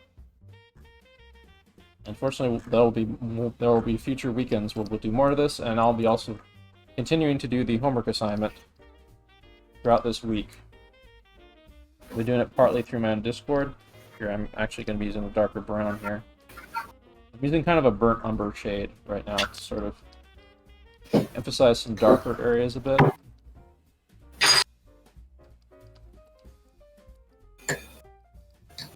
And emphasize some foreshadows a little. You can hear somebody like messing around in the kitchen here. I'm gonna have to mute someone who's doing that right now. Again, I'm gonna have to serve. I'm gonna not server mute you, but I'm just gonna mute you for the duration of the stream. So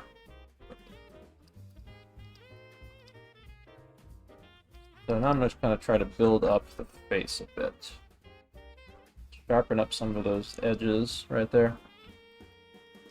So what I'm trying to do is I'm trying to create a hard edge, and that on the sides of the face where the shadow is turning away from the light there, or like an impression of one.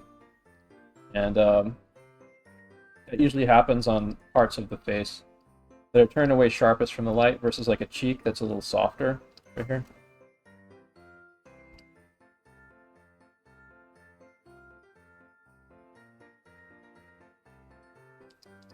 Kind of inventing the light pattern going on here. Sort of riffing on what I'm seeing Joe Bloom put down. So it's a little bit more dark in the ears here. Dark on the underside of the nose a bit, dark on the tops of the nose. A bit more dark here.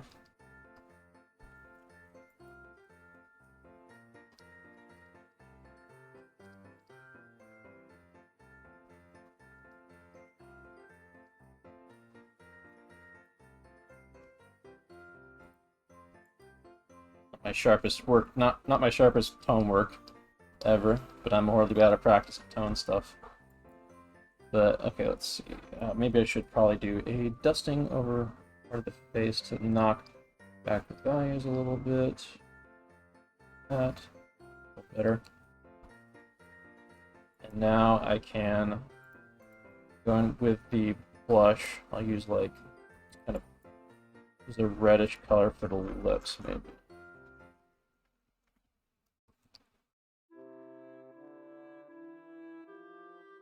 Lips.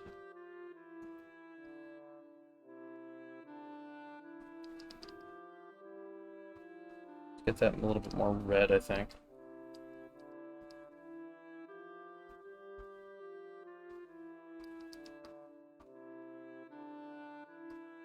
Maybe favor the dark side over here a bit. I can use maybe some dark red on that side, but first I want to blush over here.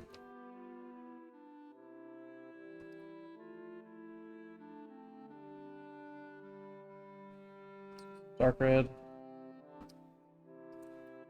Now that I got the dark red, I'm going to take that, put that in the ear here, and maybe add a little the edges here. Create more contrast.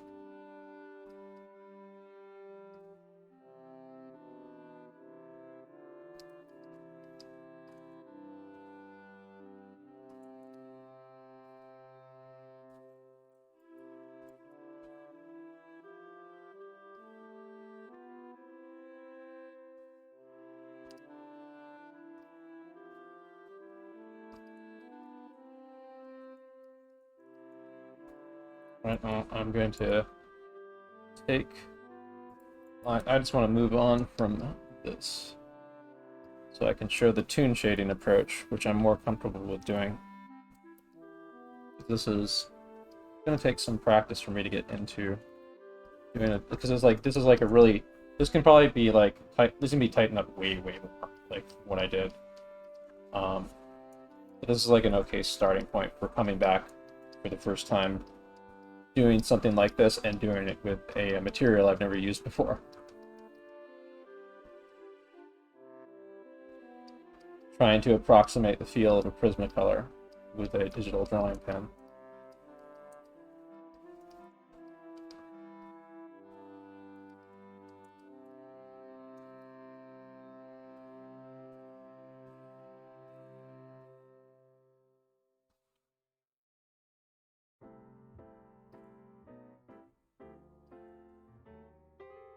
Darken in the hair.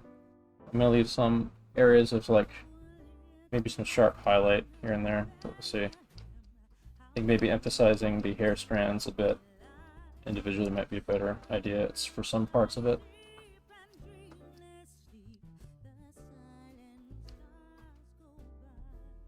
follow the line of the pen.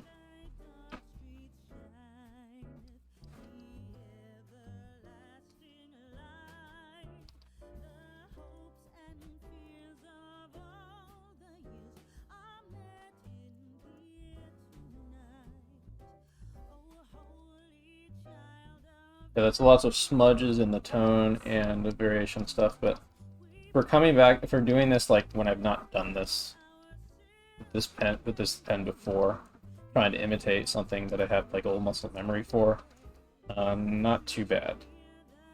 So the next step when you're doing a caricature is usually to get in like a if you're doing a drawn background, you usually have like a drawn background in, but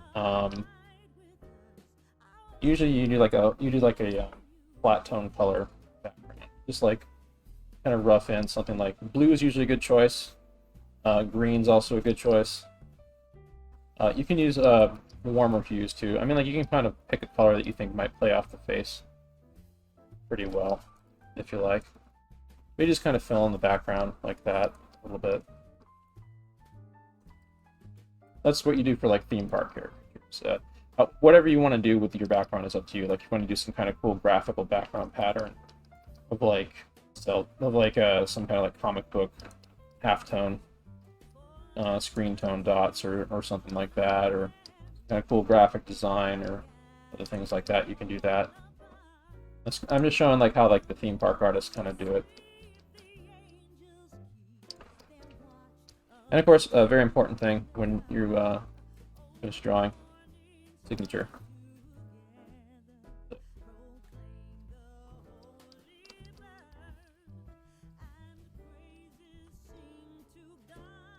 Yep. Alright, so this is I want to work on the my notes to an artist who would present me something like this is work on your tone, because like not looking so hot as far as that goes. So we're going to take this guy real quick. The last thing we're going to do with this guy is I'm going to take him. I'm going to show you a technique for coloring that I'm more comfortable with digitally. Take him down here.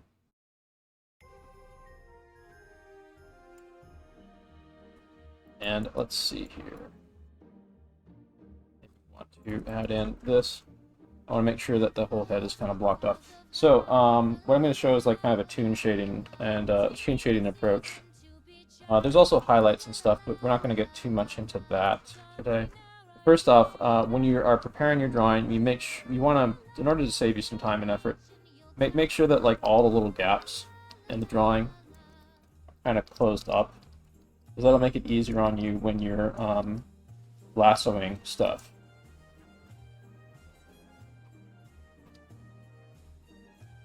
You can also adjust like the tolerance level of the magic lasso. Or the magic wand tool or whatever, to can like tolerate those gaps more or less. But in any case, what I'm going to do now is, because I made like this little area, I added the little border down there to further close off the face. I'm going to do a quick magic lasso, magic wand on the exterior of the face, just checking to see if everything kind of worked.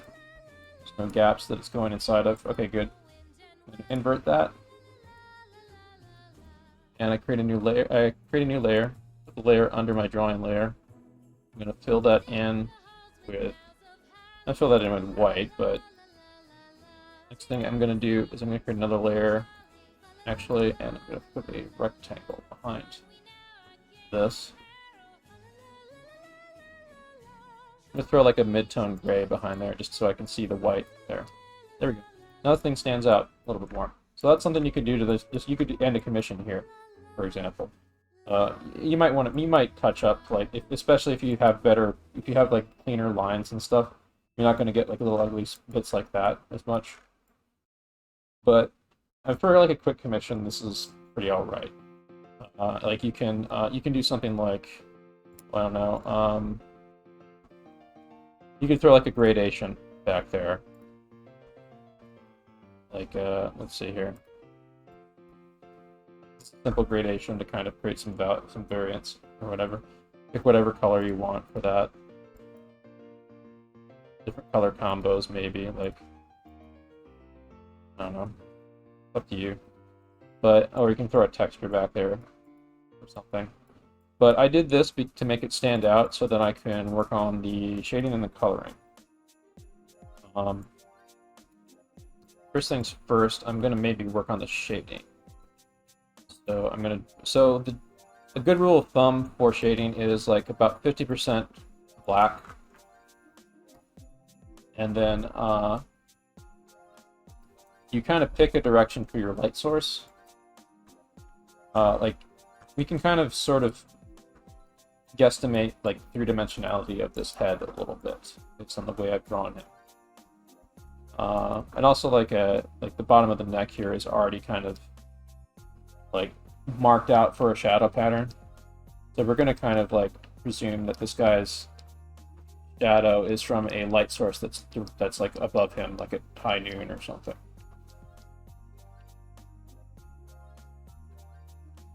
So we're going to use like a basic neutral sort of top shading sort of thing. So I'm just gonna like shade all the underside stuff that's like away from the light source, or roughly about where I think it would be away from the light source. Like underneath the ear there. And the thing about a shadow pattern is you're designing it. Like there's different ways you can design it and stylize it to make it look better, and sometimes you don't have to like meticulously shade everything in. You can leave stuff unshaded if it looks better if you think it looks better that way.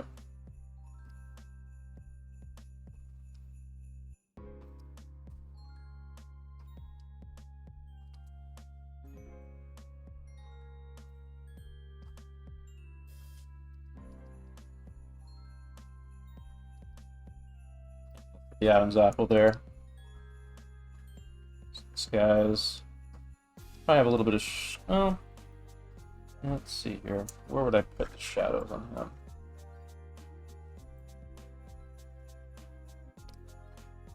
A little here. Don't want to overemphasize the shadow on the other side of his eyes on this guy. That would be a bit too much. And I'll just add some to the hair. That gives it more volume when I use a dark gray to the color in the hair later.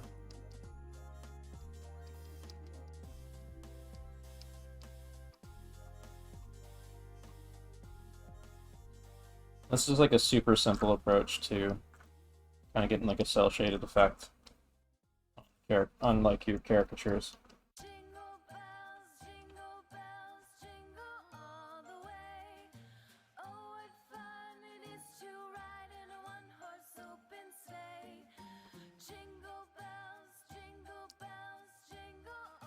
So if you notice, like for the 50% gray, I actually am using a black, but I just lowered the opacity on the layer to 50% gray because that makes it easier for me to manipulate it later. But you can do something like this too, like if you want to like kind of do like really hard black shading like this. That also works.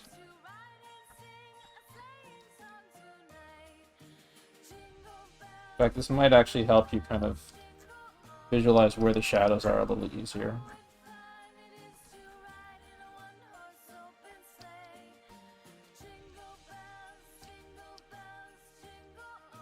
Oops. That.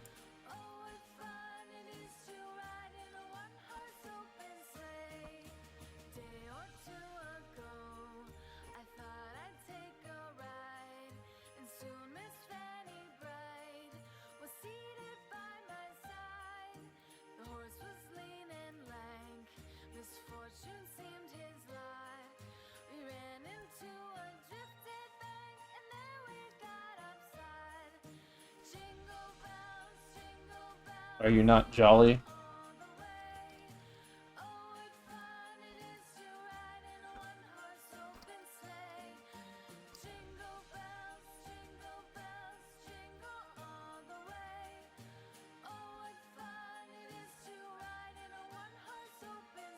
So there's also highlights and stuff you can add, but we're not going to get too much into that because I kind of want to move on.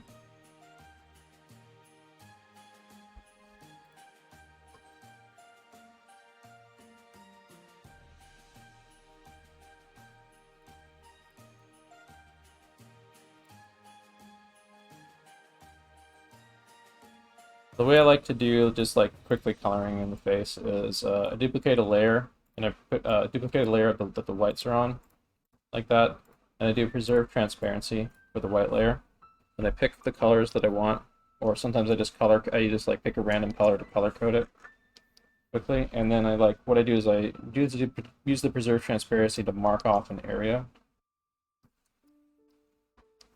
like that, like where the flesh tone is, for example, versus the hair here.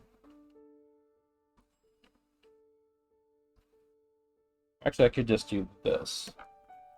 I marked up the collar, so I'm good now. So I'm just gonna color in the face. Then I can pick like a dark gray for the hair, mark that off here.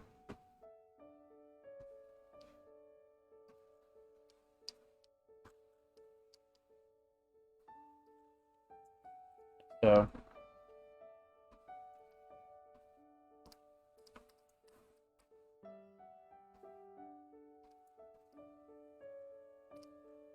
I'll put a white eye here. So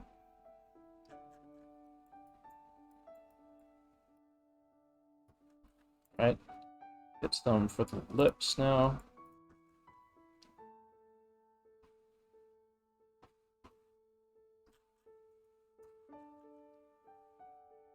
That's a little bit extreme for his lips, I would say. Maybe something closer to skin tone. Still a little bit too extreme.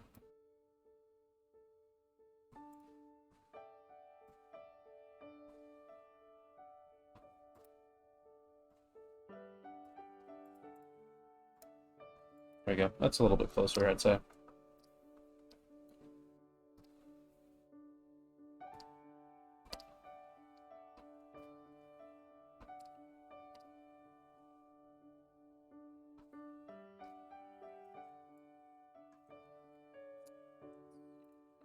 Teeth need it in there. The teeth are the kind of an underbite going on there.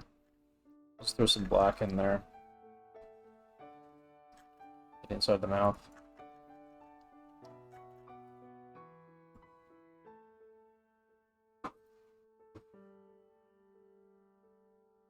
And now what I can do is, since I more or less have like the head about the color that I want it to be, I can magic lasso the head, copy paste and separate that, or cut and paste and separate that so I can play with the tone correction.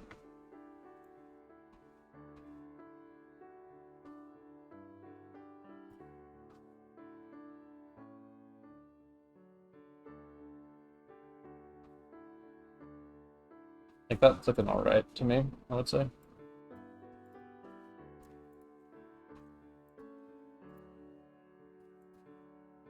So then,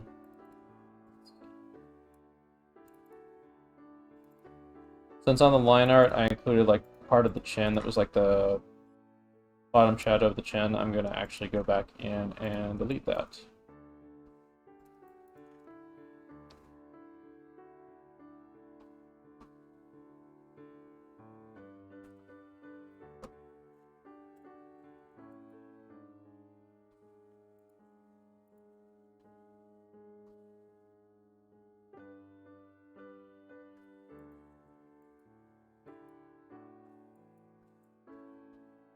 Yeah, like with tightening up and so on, like this is something along the lines of like what you could do for like a caricature commission, basically. Like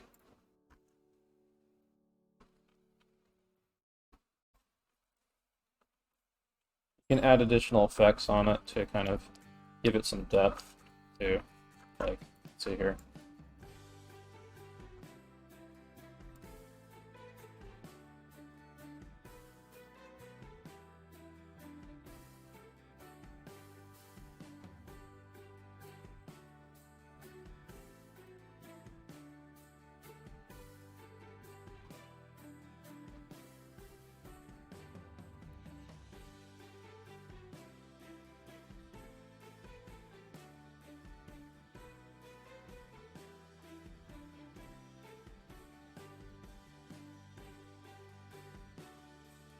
sort of play with what looks neat.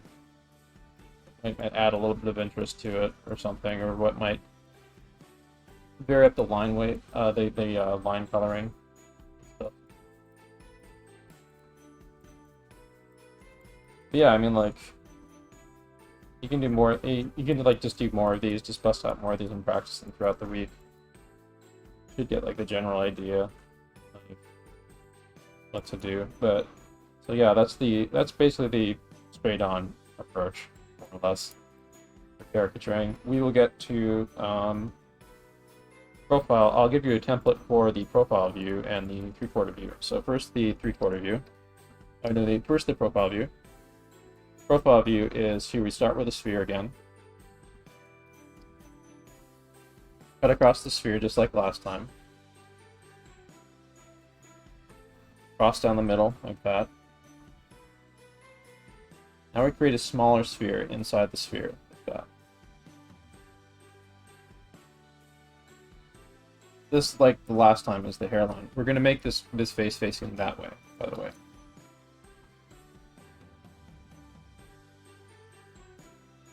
So, first thing we're going to do after getting this established is put a diagonal angle about here. We kind of like visualize that we're wrapping a line over the front of the sphere here. Roughly about wherever this is the hairline. A little bit of spillover. This is kind of a sloppy circle. Rotate that a bit.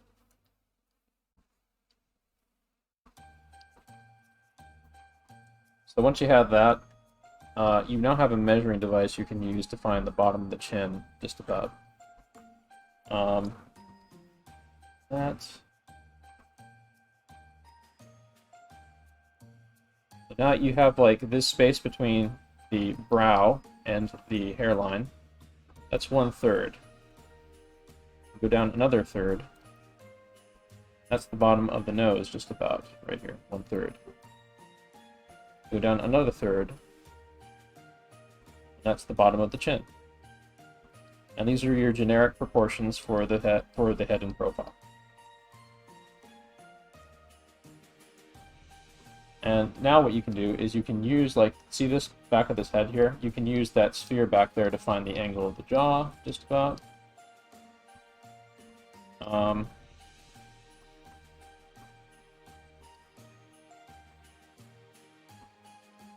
Jaw comes out roughly about to the base of this kind of S-curve that's coming down to the cheek from the side of. That's like the cheek structure right there, coming down from the side plane of the head. This kind of crash test dummy pattern that we've drawn into the head is the side of the head, basically. You can do this kind of concave curve right here for the basic rhythm of the front of the face. Now you would do about this right here to create the base of the back of the skull, from which the neck comes out. You can just use like a C curve here for now, a couple of C curves for the structure of the neck.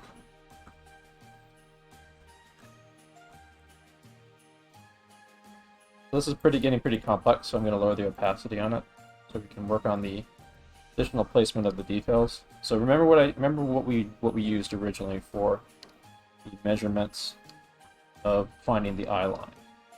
Take the very top of the head and we take the very bottom of the chin and measure about halfway between them. So that's about here ish. It means the eye socket's about here. And remember, we were using the Ethan Becker wedge method to further kind of rough out how these heads work. So we're going to use a little bit of that. Looping down this kind of 3D shape, down around the corner of the nose, right there, on the front of the face.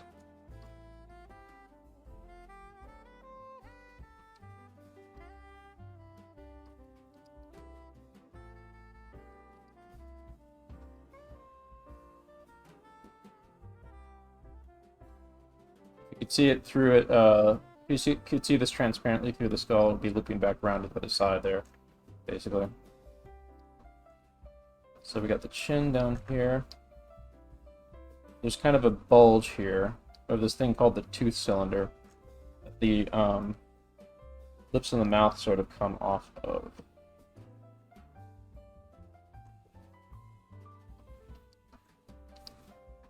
But here.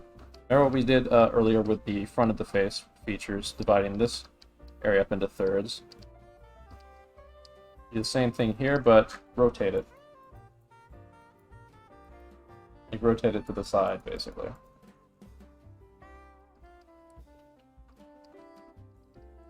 We keep these kind of wedge shapes in mind that are changing like in and out in direction like that.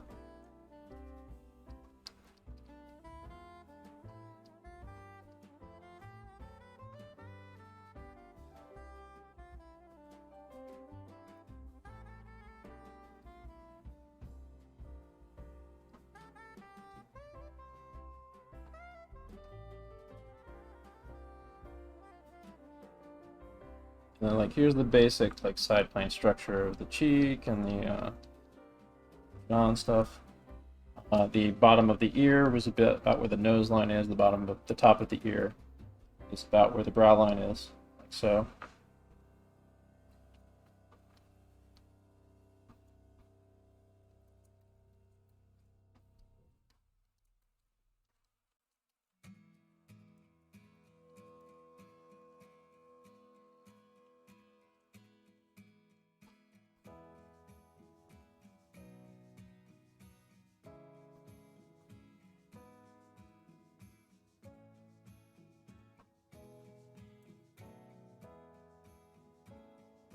Side plane of the head here.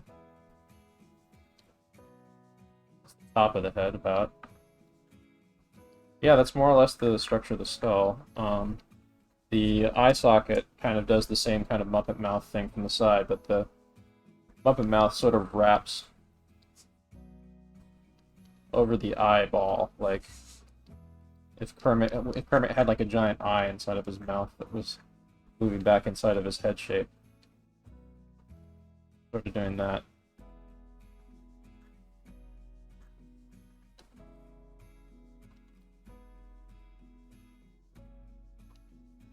What time is it? It is 7:44. Wow, gone on quite a bit.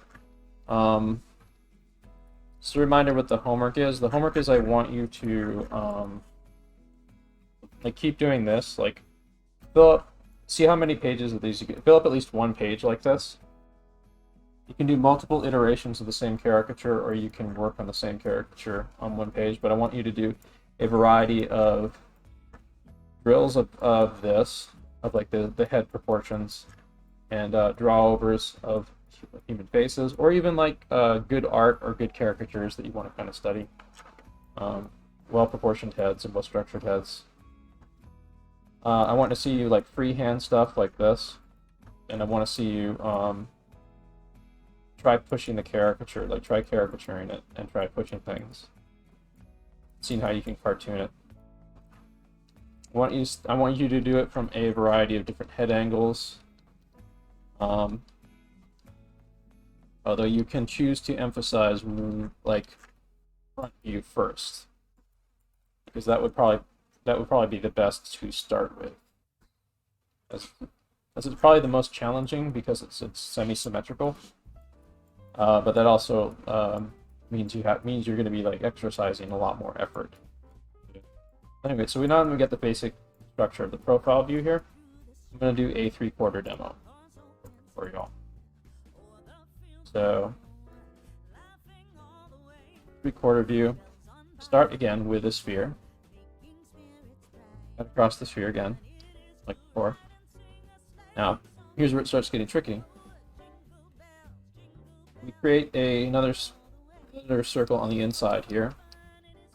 And what we are doing here is we are chopping off the sides of the sphere. Like, if we had a knife, this side of the sphere would be chopped off and left down here. Basically. That also means it's going to influence the shape of the sphere in space, kind of like this. Now, what that is that is a abstract sculpture. That is an abstract representation of the structure of the skull. A skull kind of has this sort of like football-ish kind of shape, this kind of football potato-y shape, like this.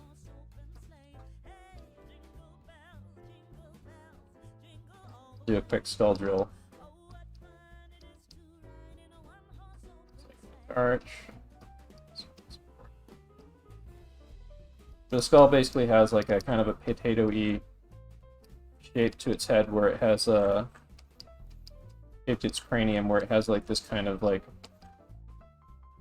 clear planes, but kind of really rounded. Definitely best to look at an actual skull to see what I'm talking about. See if I can put one on camera. Go. There we go. So you can see what's going on here. We got that side plane, this kind of potato-y base shape of the skull.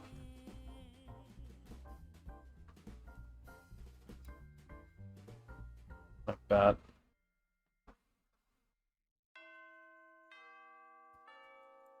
And so that's basically what this kind of sphere system is made to abstract. So I'm going to make a cross pattern, make the crash test dummy cross pattern on the side plane of the head here.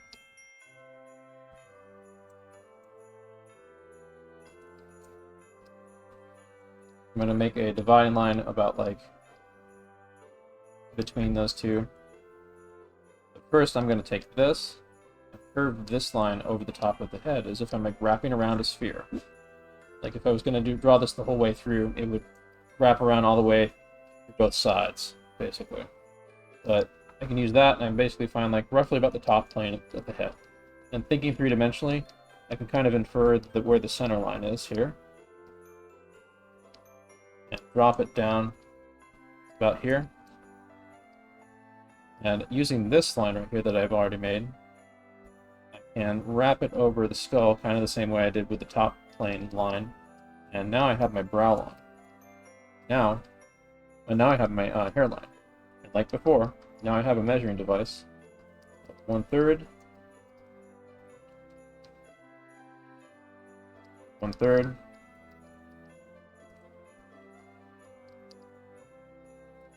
1/3.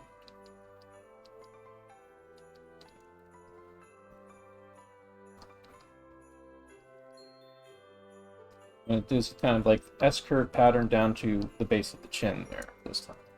So next step I think would be to drop this line down here, play off the rhythm of the back of the skull to create the jawline here, which goes down to the base of the chin there.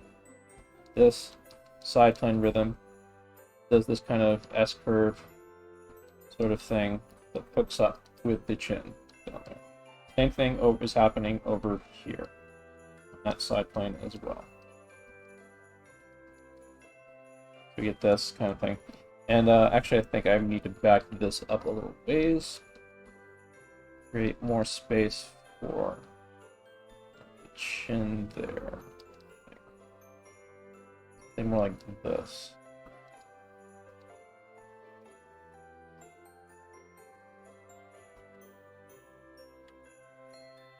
Hope this is helping people.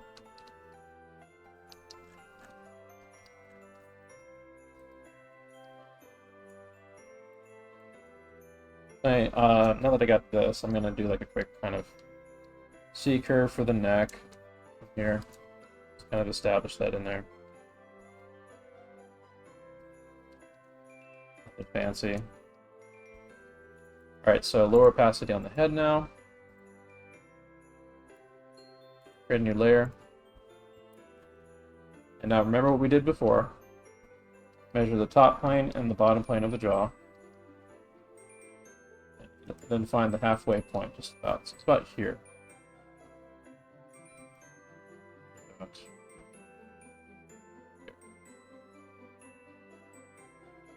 Also, don't panic if it's not perfect. I want you to do lots of these, and you'll get better at them over time. And also, these are measuring devices. These are like rule of thumb measuring devices that you can use to kind of gauge and break down faces. Like real human faces in the real world are not perfectly like this. it would be worth it to like try to get like the perfect ratios on this, and I would use a better guide than I have for this that it does the same idea better. I might actually show some of them before we close out tonight. On that, yeah, we have a good amount of time left. I wanted to do the magma thing, but I think I'm going to save that until I've actually had a chance to work out the technical kinks of it.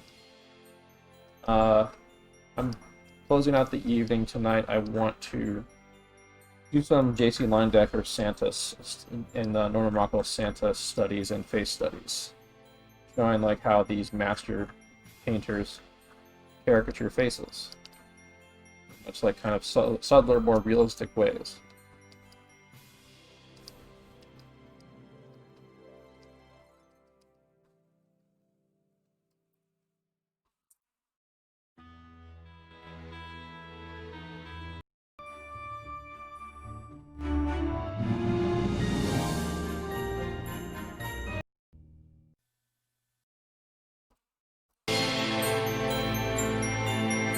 Give me 1 second here. I think my headphones died.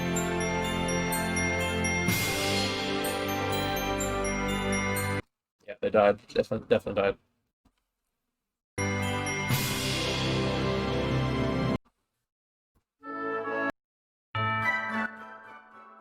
Okay, sorry about that. My headphones died. So if anyone was speaking on voice in the last few minutes, I'm sorry if I missed you. Alright, so finish this guy up. Remember the side plane of the head, remember the Ethan Becker wedge thing here, this kind of Muppet mouth sort of structure that we made. You can kind of infer where the eyes are a little bit using this.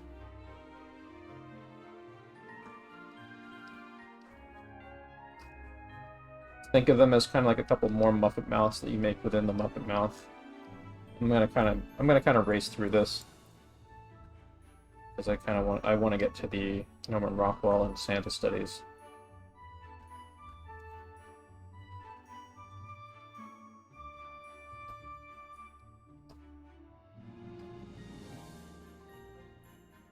Another thing you can do is you can try to like plot the center line of the face three-dimensionally down the front, so kind of help you visualize what you're drawing better.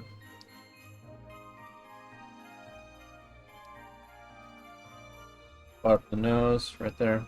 Okay. Did this wrong.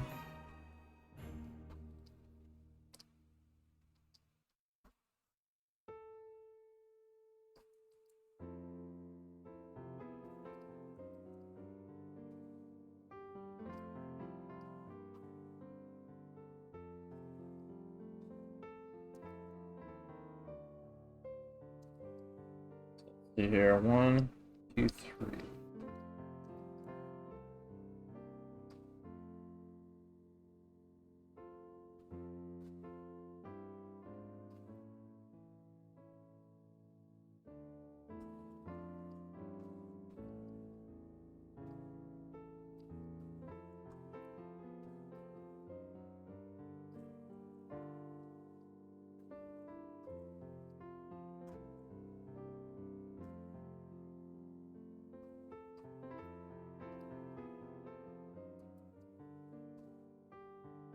Get a little bit of the brow sticking out there. Plane change to the top of the head. Make this look a little bit more skull-like. Oh, the ears. Bottom of the nose, top of the ear, so on. We're not going to get too much into like crazy head angles or anything like that. I just want to give people a starting point for like understanding how the head kind of rotates. So they can use that to sort of they can use that as a starting point for how they think of the face when they're doing caricatures.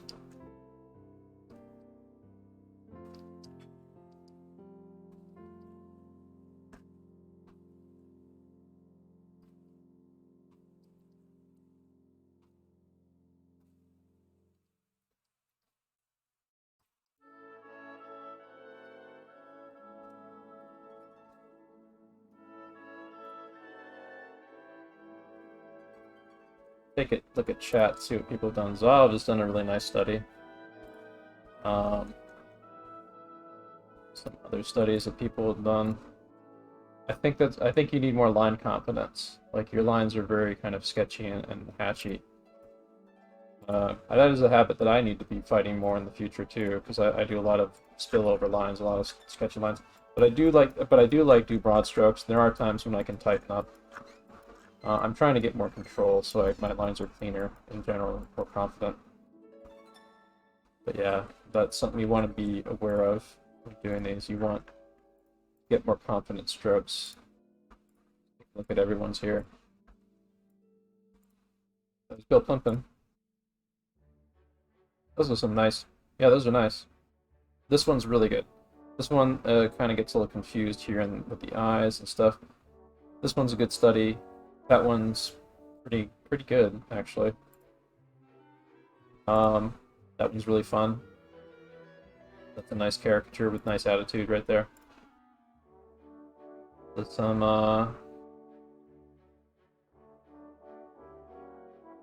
I'd say that you want to play more with like feeling the structure and doing the studies of the structure and the dimensionality of it. It's kind of lacking right now. We want to really see you emphasize the 3D feel. Drawing. What's this? That's neat. You got a bunch of like caricatures that you're going to use as a reference template. That's actually a fantastic idea. Thank you for posting this. I'm actually going to maybe import this into my drawing. Actually, these are all great. These are all fantastic. Anyone who wants to do like draw-over studies or side-by-side freehand draw studies of these, thank you so much for posting these, because this is like literally what I think we should do next. If you want to do practice this week, you can grab any of these photo reference that the generous people here have provided. But I'm going to grab this because this is one of the next things I wanted to do, which is to take some existing caricature art and break down its structure. A caricature or portrait art and break down its structure. So let's see here. Copy paste this. That is a perfect resolution for what we're going to do. So let me just create. I'm going to throw everything that I've just done in here into its own folder.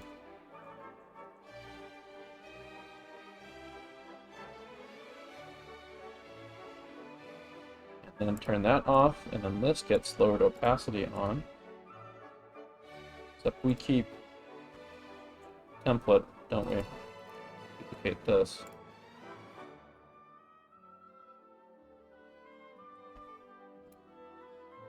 That gets dragged out of this.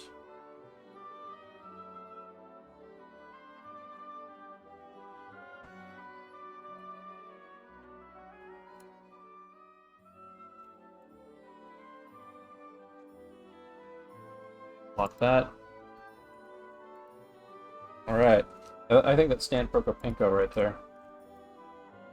There's actually a bunch of Proko videos, including one by like Port Jones, who I actually met when I was at SeaWorld, who talk about using Riley method for caricaturing. Yeah, these were really nice. Where's the Santa Claus? Well, there was this Astro Santa over there. Don't think there's enough facial real estate for me to work with on that, but I'm going to grab some of these faces here to do drawovers of. But we can take some lessons away from like even these loose sketches. How to approach faces. Like check out this very simple shape where you have an eye line and like how the brows handle here. Like this is somebody who has like a good understanding of that stuff that we've just done in slow motion, but they play with it freely to exaggerate it and get like attitude and stuff. Like this is somebody who has a lot of dexterity doing this kind of thing, and a lot of understanding from study as like an animator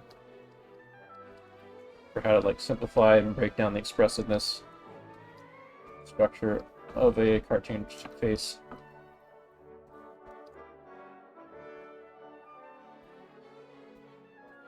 I'm going to use this as an opportunity to do a draw-over study of this.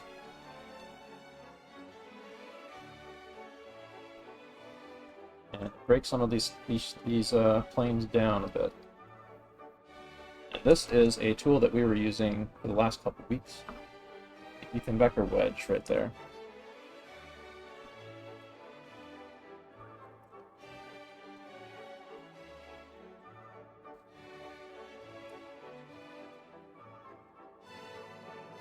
Also, I like the really flowing way that they handled hair here. This does feel like it has its own physics to it. Stuff. It's like very, very kind of like they're play acting the flow of hair when they draw it with their pencil. Check this out. Look at that. It's a straight. Little straights acting against each other, and then like a more curvy side over here. You get this interesting contrast of that versus that over there.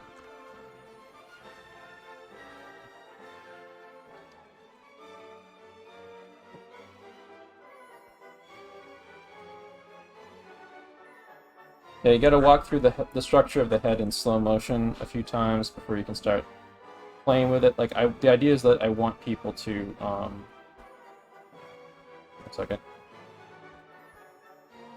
I want people to freely start playing with this stuff throughout the week. Like, whether it's like draw over studies, whether it's photo studies.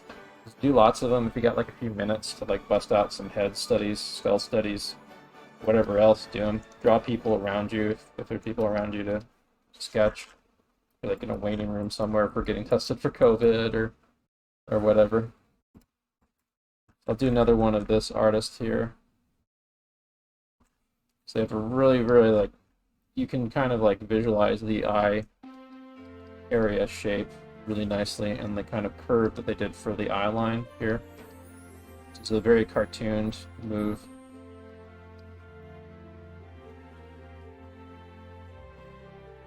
Drawing over other people's art, like after you've done like those like kind of studies like that I did of real people's faces, can give you some insight into how to approach other faces in the future yourself. Like you might want to try imitating the way this artist drew these faces on some of your stuff. After you have done like a breakdown, kind of analyzing and seeing how they simplify certain structures, like there is a sense that there's a two-cylinder inside the mouth here, even though they didn't physically draw the curve on there. It's like inferred by the curvature of the lips over the mouth there. Like there's enough here to work with that you could like tie this down into a more elaborate drawing with more dimensionality to it. Just based on knowing how like the planes work and stuff.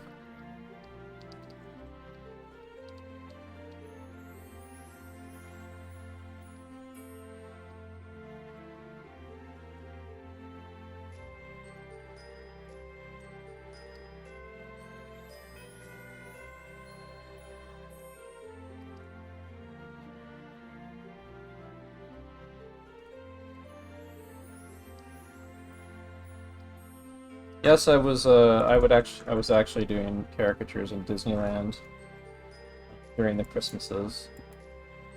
I was there. And it was loads of fun too. Disneyland is like really, really lively during Christmas time.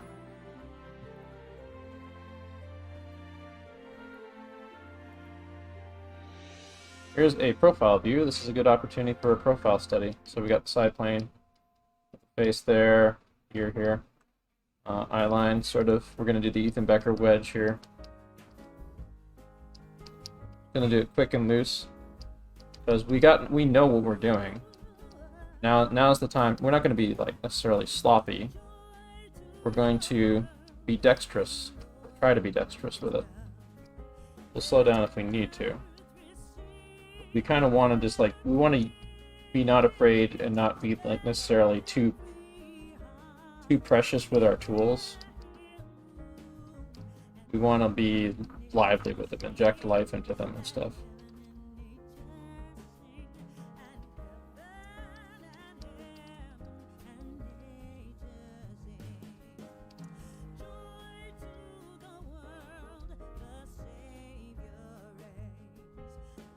You can see that's a way to handle little double chin. Make it like nice and charming looking. And you can see this is a good opportunity if you're so inclined to break down like groups of hair. groups of hair shape. Like, think of them as like volumed areas of the hair, like pieces of sculpture that have their own grouped volume shape to them. There's like individual strands that are breaking off from it and stuff, but overall, like, the hair has weight and flow to it. It has an origin point that's flowing from, has a volume, that how it wraps over the head and pushes and like kind of poofs away from the head sometimes.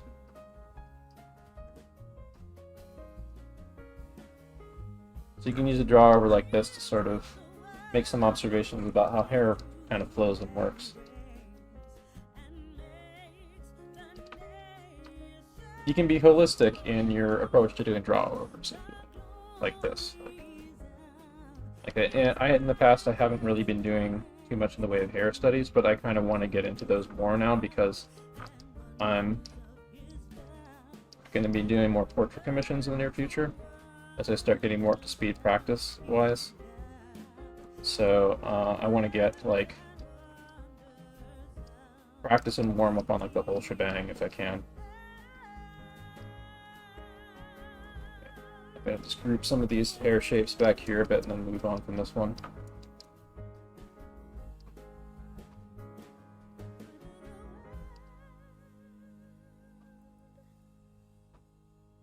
Alright. I'm going to take a quick peek at chat. See if anyone's posted any new stuff. Ooh. I think I can unmute you now. I can name my. Thank you for self-muting. Yeah,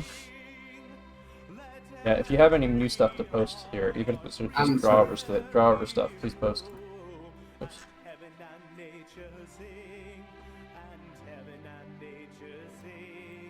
I'm sorry, I thought this channel was set to push to talk. I'm sorry to leave the mic open.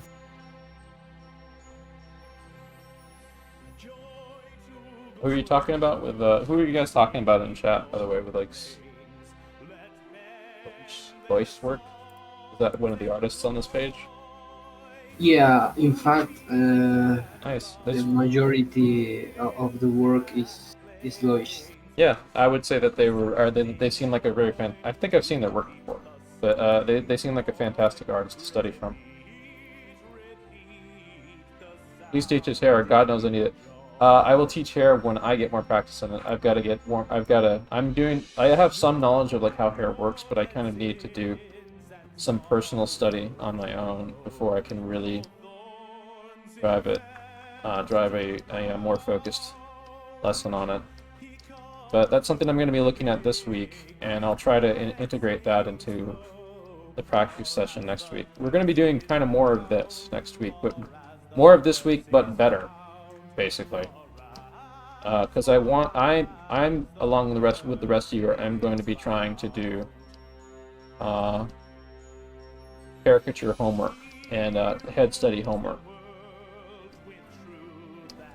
So we have a page like that. We have like this template. Try to see how many of these templates you can get either doing. You can do like you can just do draw over studies on these if you want. Just doing nothing but draw over studies for a week would be just fine.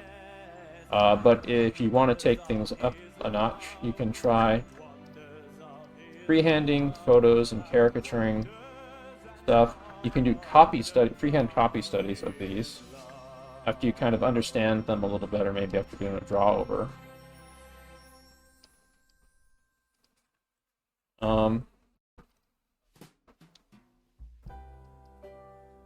But I want you to maybe try to fill up a page, ideally full of different faces of character. At least one page like this. Like the Gold Star students are going to be the people who have a page full of nothing but caricatures from photo reference. There might be like some and there's like with some I mean, if you really want to, like, just nothing but an individual face for each of these, that'd be fine. But you can do kind of what I did on the last thing, which is like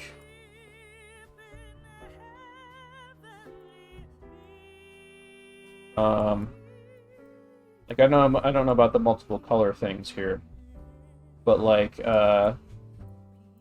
this might be where you end up basically for one. Like this is like here. Let me show you. Like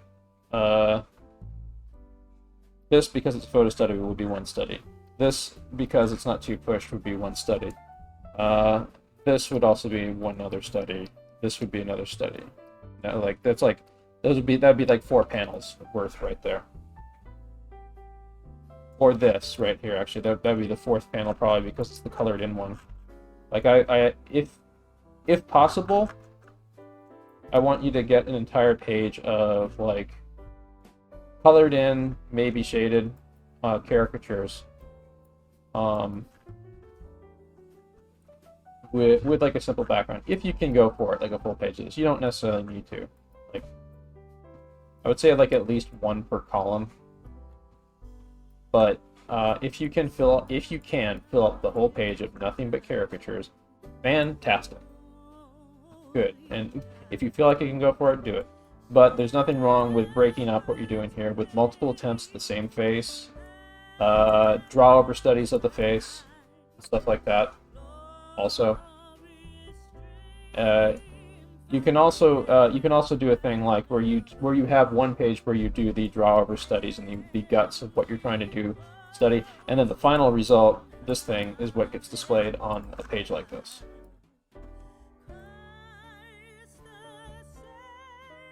Somebody asked me, unrelated, but do you feel like the program matters? The program does not matter. The skill of the artist matters. Some programs, different artists have different feels for different programs and stuff. So really just comes down to what you're comfortable with. Honestly, like what you should be concentrating on the most when you're getting started is traditional drawing, because that'll build up your dexterity a lot faster than going pure in digital. Even the best digital stuff is still several steps removed in terms of like the dexterity control you can get from doing traditional. And you need to do a lot of traditional to build up your dexterity in digital, because digital inherently is going to be a medium that you kind of have to like know what you're doing from the dexterity you've built up from full control over what you're drawing in digital to be able to compensate for to be able to identify and compensate the limitations of digital.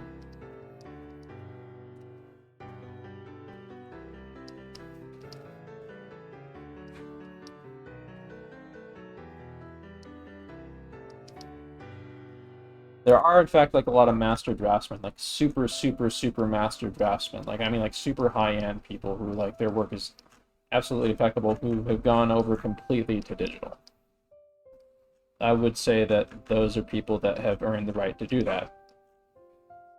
Like Dave Gibbons, the amazing, meticulous inker, who's known, of course, for lots of things, but in particular his ink work on The Watchmen. He moved over completely to digital. I don't know if he still does any traditional anymore, actually. I don't think he does now, but almost everything he does, last I checked, is digital. And he was one of the early adopters of pure digital, because like the immediacy of it was something that really appealed to him. I feel like there's something that was kind of organically lost initially with him, but he really demonstrated over time like how much a meticulous draftsman can adapt. Meticulous master draftsman can adapt to digital. But he had that from traditional foundation to begin with. Oh, and thanks for the, what's that? 1, 2, 3, 4, 5, 6. Thanks for the 6 bits. Which isn't letting me watch more ads, this is all I got. That's okay. Thank you, I appreciate the 6 bits. That translates to about like 6 cents, I think. I mean, that's fine. I think I get additional advertising revenue because, from you just watching the ads too. Where can we find Dave Gibbons? Does he have an Insta account or an station? Dave Gibbons, the artist you just named. The artist? They're posting it in chat. Actually, if anyone can link them in this Discord chat, that'd be great.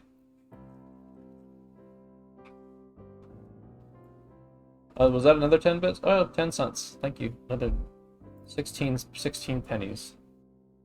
I think I made like, what is it? I got one new Prime sub tonight. Thanks again, Pradier, for the Twitch Prime sub. And I got 15 bits. It's not a lot, but I'll take it.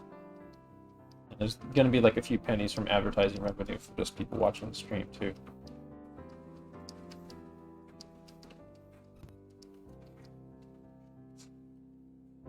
As I start getting better at art and stuff, doing these classes and sharing stuff with you and teaching myself as I'm teaching you guys, I'm hoping eventually I get momentum to like get like a steady stream of art commissions and donations from people who just like what I'm doing or whatever projects I'm going to be working on in the future.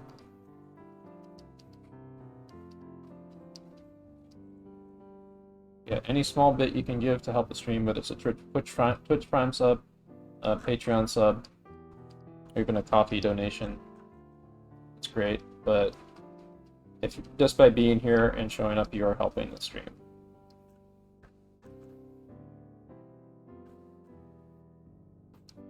So a little opportunity for an anatomy breakdown on the neck. Yes, thank you for the soda money.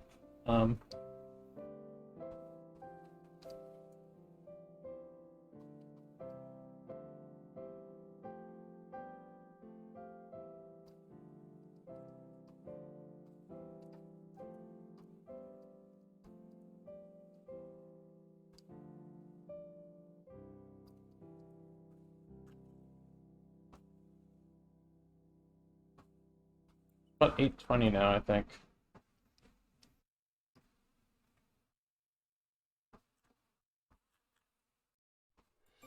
Alright, want to get at least one Santa in. Let's do like a little Santa draw over here.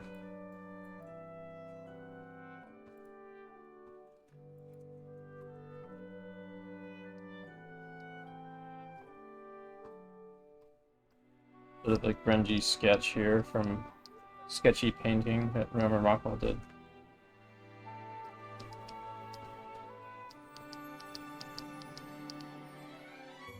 We'll get this jolly old elf. So yeah, next week we'll be doing more of this, but better. And I will be doing critique and feedback on stream of people's drawings from this week. I'm gonna kind of guess that Saint Nick probably has a pretty powerful jaw for them belly laughs. He's doing kind of a sideways mouth thing, so his mouth is kind of shifted to the side there. Something like that.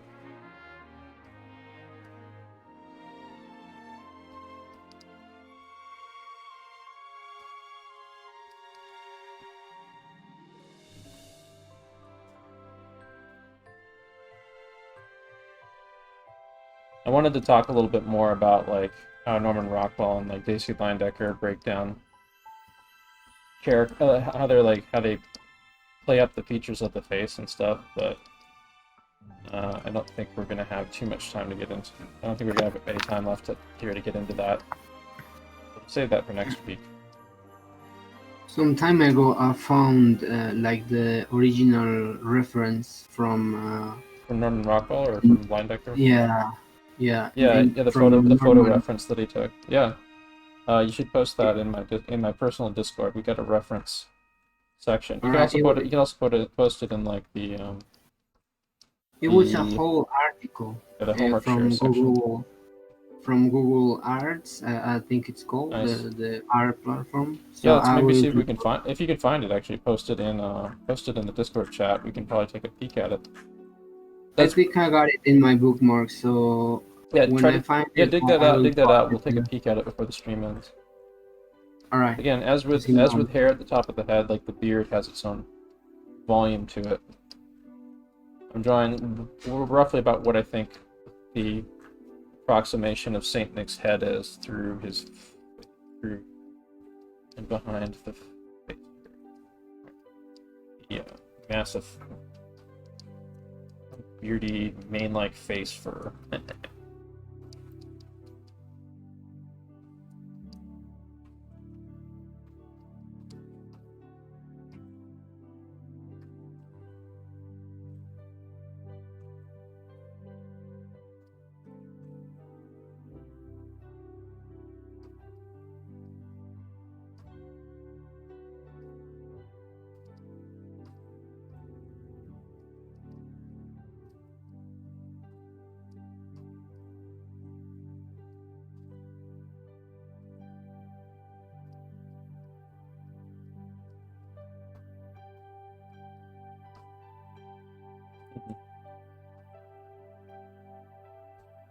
Yeah, Norman Rockwell and Line Decker are great to do studies from, definitely. Be getting to some of those next week. Yeah. Yeah, Hannibal Lecter there. That's a 3D sculpt, isn't it?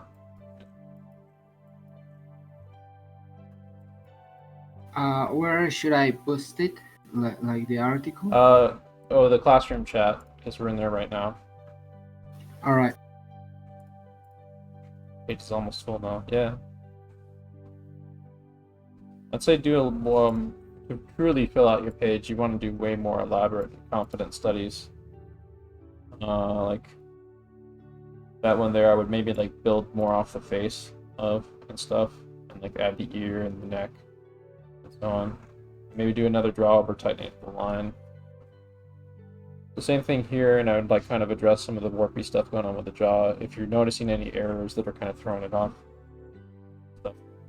keep trying to build up your confidence. If you see something wrong, see something that feels kind of off, sort of go back, lower opacity on it, and don't be afraid to go back in and try to use your best judgment call to address it.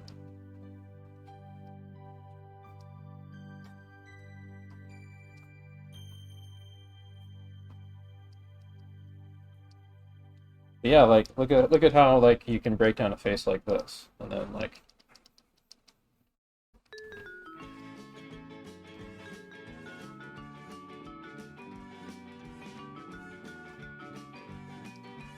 and kind of having an idea of how like this sort of face structure works now, you can sort of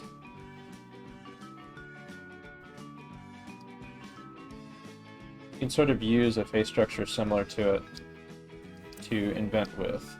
So you start to get it more ingrained into your system. It's kind of feminine, flowy animation, animator-oriented face. It usually has like a kind of a bendy sweep to the eye line. And like playful curvature to structure of the face.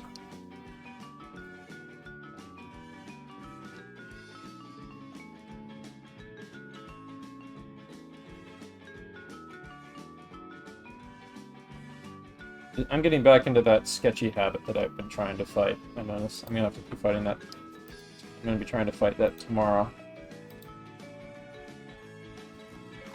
People who were attending my classes last week remember I was trying to fight that last week on Costa's advice. Bad habits die hard. But when you are doing that, I mean, the solution to dealing with that is to lower opacity on the drawing, go back in and do confident lines on it.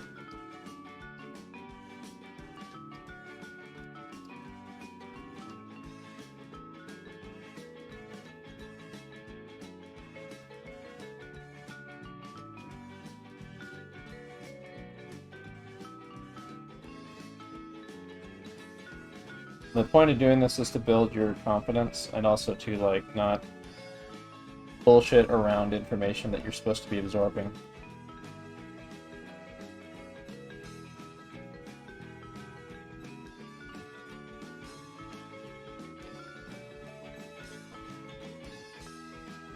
I'm going to be practicing this tomorrow, and that's it. This is a good note for me to end the stream on, actually.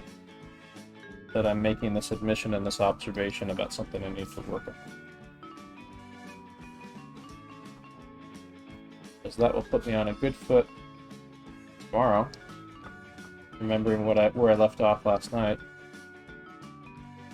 This night that is going to be last night tomorrow.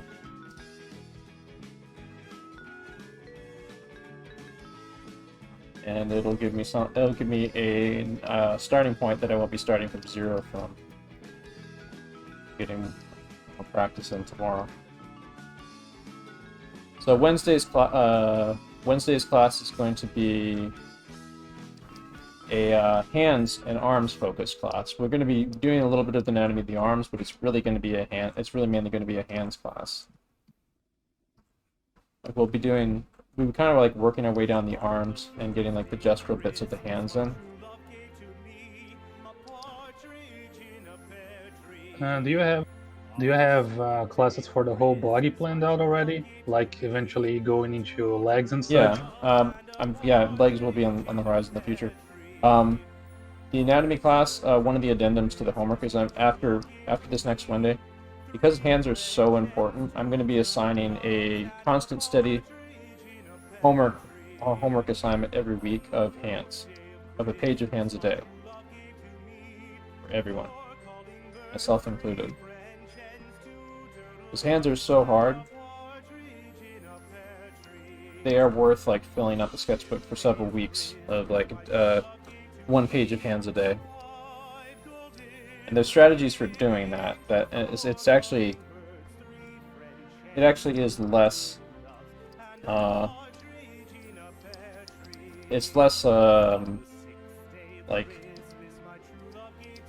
tough than it sounds. Well, I mean, it's still going to be tough and challenging, but I mean.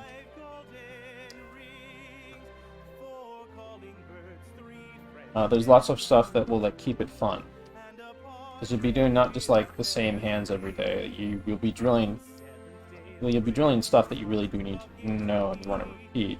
But there's a lot of variety you can put into doing your hand studies, like cartoon hands and different character type hands.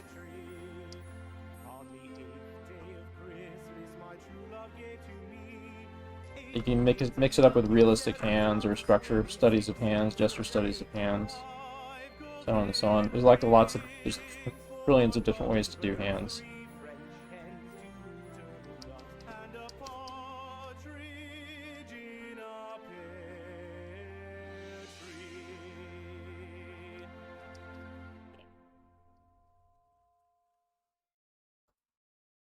So yeah, my homework this week is to take that template I gave you and fill up like a page of as many pages as you can of stuff like this. If you want to keep doing like multiple pages of it, but at least one page of like a mixture of draw-over studies, freehand studies, and stuff. Like ideally at least one of each kind of thing per column.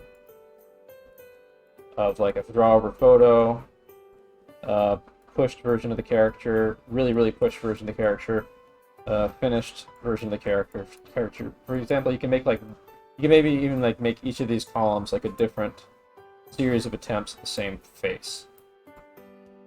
And that would be great. But however you want to pace it out is fine. And like I said, if you really want to go hardcore in it, you could do a separate page where you're working out like the individual heads that you're doing, and then each one of these squares is an individual finished caricature that you've done in a different kind of approach or style if you really want to push things. So it winds up looking along the lines of something like, well, your kind of, whatever your skill level is, version of a page that kind of looks like this. Like almost kind of the reference thing. But it's of heads that you made. And feel free to imitate the art style of some of the heads of some existing heads that you like, that you've seen, some of the things you've been studying. Feel free to imitate the lighting here. Feel free to imitate the color scheme here. Feel free to imitate the attitude here. Feel free to imitate the presidential qualities here. free to do whatever you like with how you copy and steal from existing cool-ass artists that you're trying to learn from. I'm going to be, that's one of my commitments. Like, this last year, it's been a pretty interesting year. Like, the year, like, in 2019, I was really sick, and I could hardly work at all, and I was, like, hardly drawing at all. And I lost so much of my abilities. Weren't really that great to begin with. And I've kind of had to, like, piece things back together piece by piece. Like, rewiring my nervous system almost to retrain how to draw in some ways. I mean, I wasn't starting completely from zero, but I kind of had to work my way back up. And that's what this year's been about. And I had a lot of like stops and starts with like confidence and stuff. But now at the end of the year, I'm finally kind of like forcing myself to like commit to things. And so one of the things that I've been doing is this thing that you're seeing here. So this is a sketch that I did for a animation class where I did a walk cycle on this character here. And I'm going to go back and blow that up in the future, I think. But one of my New Year's resolutions is to take existing sketches I've done. Like, here's what I did. I took this sketch, I did a little bit of a glow up here with that today, and then also today I did all this. Like, I did like a revision of the character design and stuff, working on some other things so it makes a little more sense 3/4, and this kind of little mock-up here. With messing with the manga, with some of the default Manga Studio word balloons just for fun. I haven't really messed with anything in Manga Studio, so this isn't anything I would consider publishing. This is like me kind of experimenting, basically. But yeah, I'm gonna be doing that a lot more. Like, I did that with this. This is something I did yesterday. So let's go back. Let's go back way further. I did this yesterday. Here's the free color version. Let's see here. This is based on an older sketch of Spacedad that I'd done.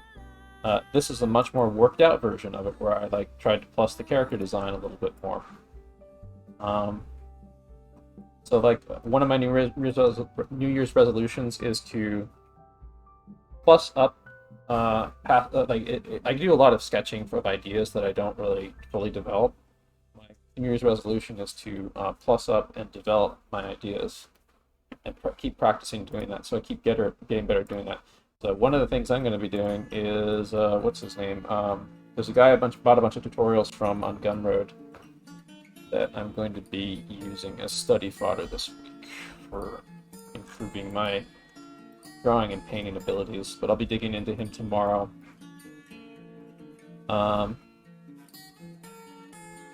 Do we have to post the homework in the Discord chat, or how do we send it?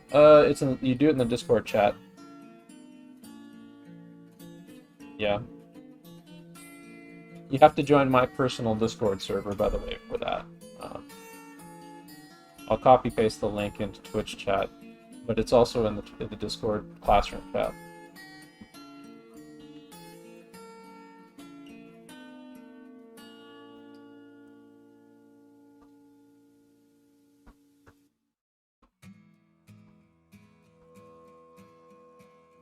Those are nice right here. Really pushed nice, charming caricatures right there. A lot of great reference that is being posted in here. I would strongly recommend, definitely, if you just want to do like a page of studies like this of different expressions of the same person, go for it. That'd be a fantastic idea. Make like a character study out of them pushing their features and so on. Those are fantastic sheets to study from right there that Gus has posted. Gus, can you make sure you post this stuff also in my Discord, like in the reference hunter section or the homework chat section? But anyway, my personal Discord here. Let's see here. I'll copy paste it to Twitch chat so you can also join it. But when you go here, go down to the homework chat section. I will be posting the homework assignment here. I'm going to upload the template here.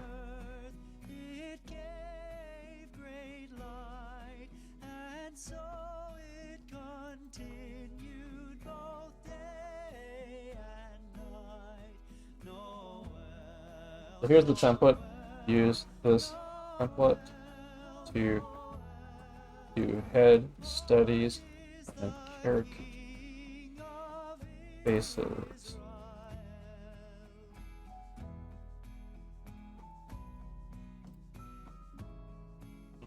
Where should I upload it? To the Art Reference Hunters chat?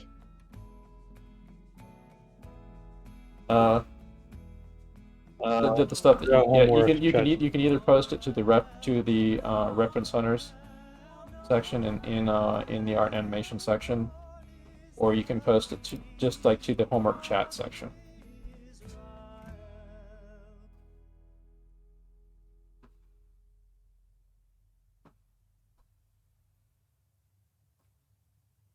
Here's the art reference hunters section right here.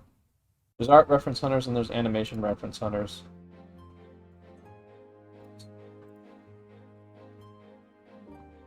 Yeah, we have homework assignments here from last week, and I'm gonna try to post class links. This is the animation class that this homework assignment is from. And I'll post a class link later for the assignment that this is from, so you guys can check back here or on YouTube, wherever it's posted.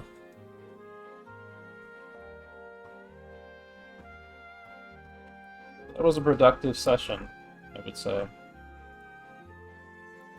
How did you guys like it?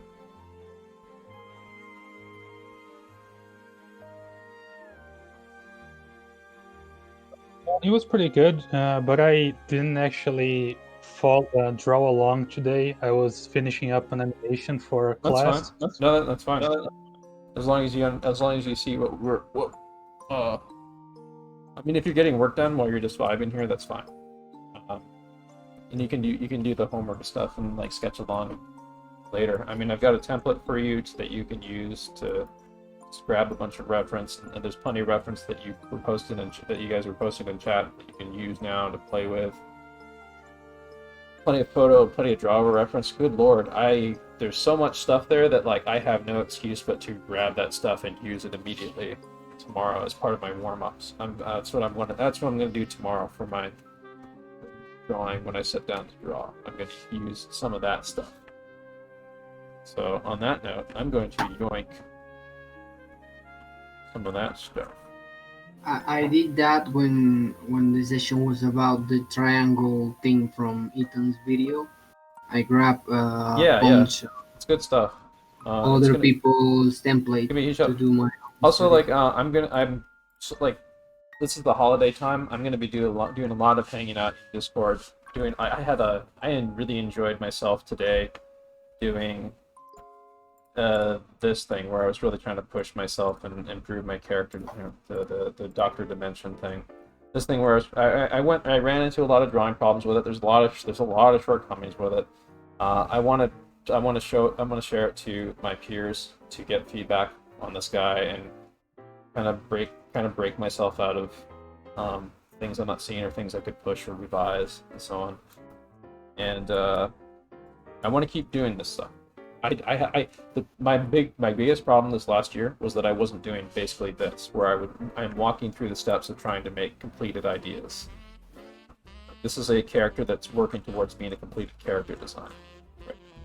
This is one iteration of them. I'm going to do future revisions of the design as I start getting my dexterity up and as I start getting as I get feedback. I'm going to be doing this. I'm going to be doing revisions of this guy, and I'm going to be doing like updates to other characters. Like, let me show you some previews of some of the things I'm going to be working on. I've got some of them up here. Yeah, this thing right here. Creature called a Void Pup. That's this giant friendly kind of extra-dimensional sort of crocodile dragon dog creature. and they're part of the same world that little joke character is. I want to like work my way through like the cast that I've made here and make made character designs for each of them. And I'm not doing this from like starting from zero thing. I've got past stuff I've done with this that's ready to go for me to use. Like, let me see here. I'm going to close some of these down so I can get the view here. Yeah, I've got the rest of this page to go, don't I? I mean, these class demos are worthwhile, so if I'm going to count them on this page. But I've got to fill out the rest of this page, don't I? And then once I get done with that, then I've got other page templates I can play with that people have posted, and other like photo reference people have posted.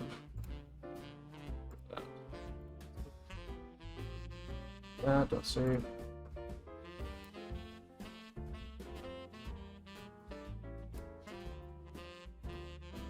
Trying to see if I can get through my tabs real quick so I can show off a couple things that I'm going to be working on before I get done here. I got some of the monsters from that world that I was showing the kids and the animal characters from. Monster designs that I'm going to be elaborating on. Here's some silhouettes of the kid and the girl. I've actually got another thing where I did draw overs of their silhouettes that I've got to dig out too. These are a pretty good starting point for their silhouettes. And here's a bunch of other like characters I did for a character design class that I want to actually go back in and do refined versions of.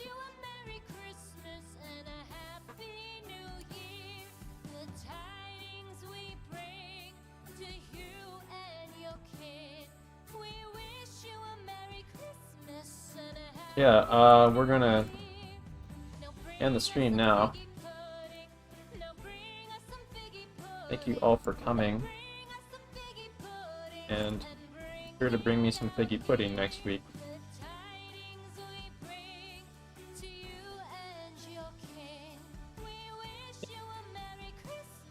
Oh, the other thing is that because this is the holiday season, in the Discord chat, I'm going to be spending a lot of time in the Discord chat, both on Ethan's server and my server. I'll be hanging in there in either or tomorrow. I will be doing a lot of studying of stuff that's going to help me and stuff that we can talk about. Thursday, we're going to be going over some software tricks and stuff loosely in the Discord also for like a little meetup for that. No, Tuesday. Tuesday is Tech Tips Tuesday. We're going to be going over tech stuff tomorrow. So we'll be doing that. We'll be doing that around 2:30 in my Discord. And I'll also be playing. I'll be playing Christmassy special stuff. Like I'm looking forward to screening while we're chilling and drawing. Maybe screening stuff like Pee-wee's Christmas Carol or Pee-wee Herman's Christmas Special, which is what that GIF on my stream screen right now is from. So look forward to that. I'll be doing pings in the Discord for when I'm doing that. So just like keep an eye on the Discord for when the voice chat is active. I'm going to try to have fun stuff for us to do and discuss, or cool stuff to work on and improve our skills at. So thank you all for coming this evening. I'm going to not do a congratulations screen because I've got a avatar now that I can just have on screen to end with, and I'm going to end it here. Thank you very much.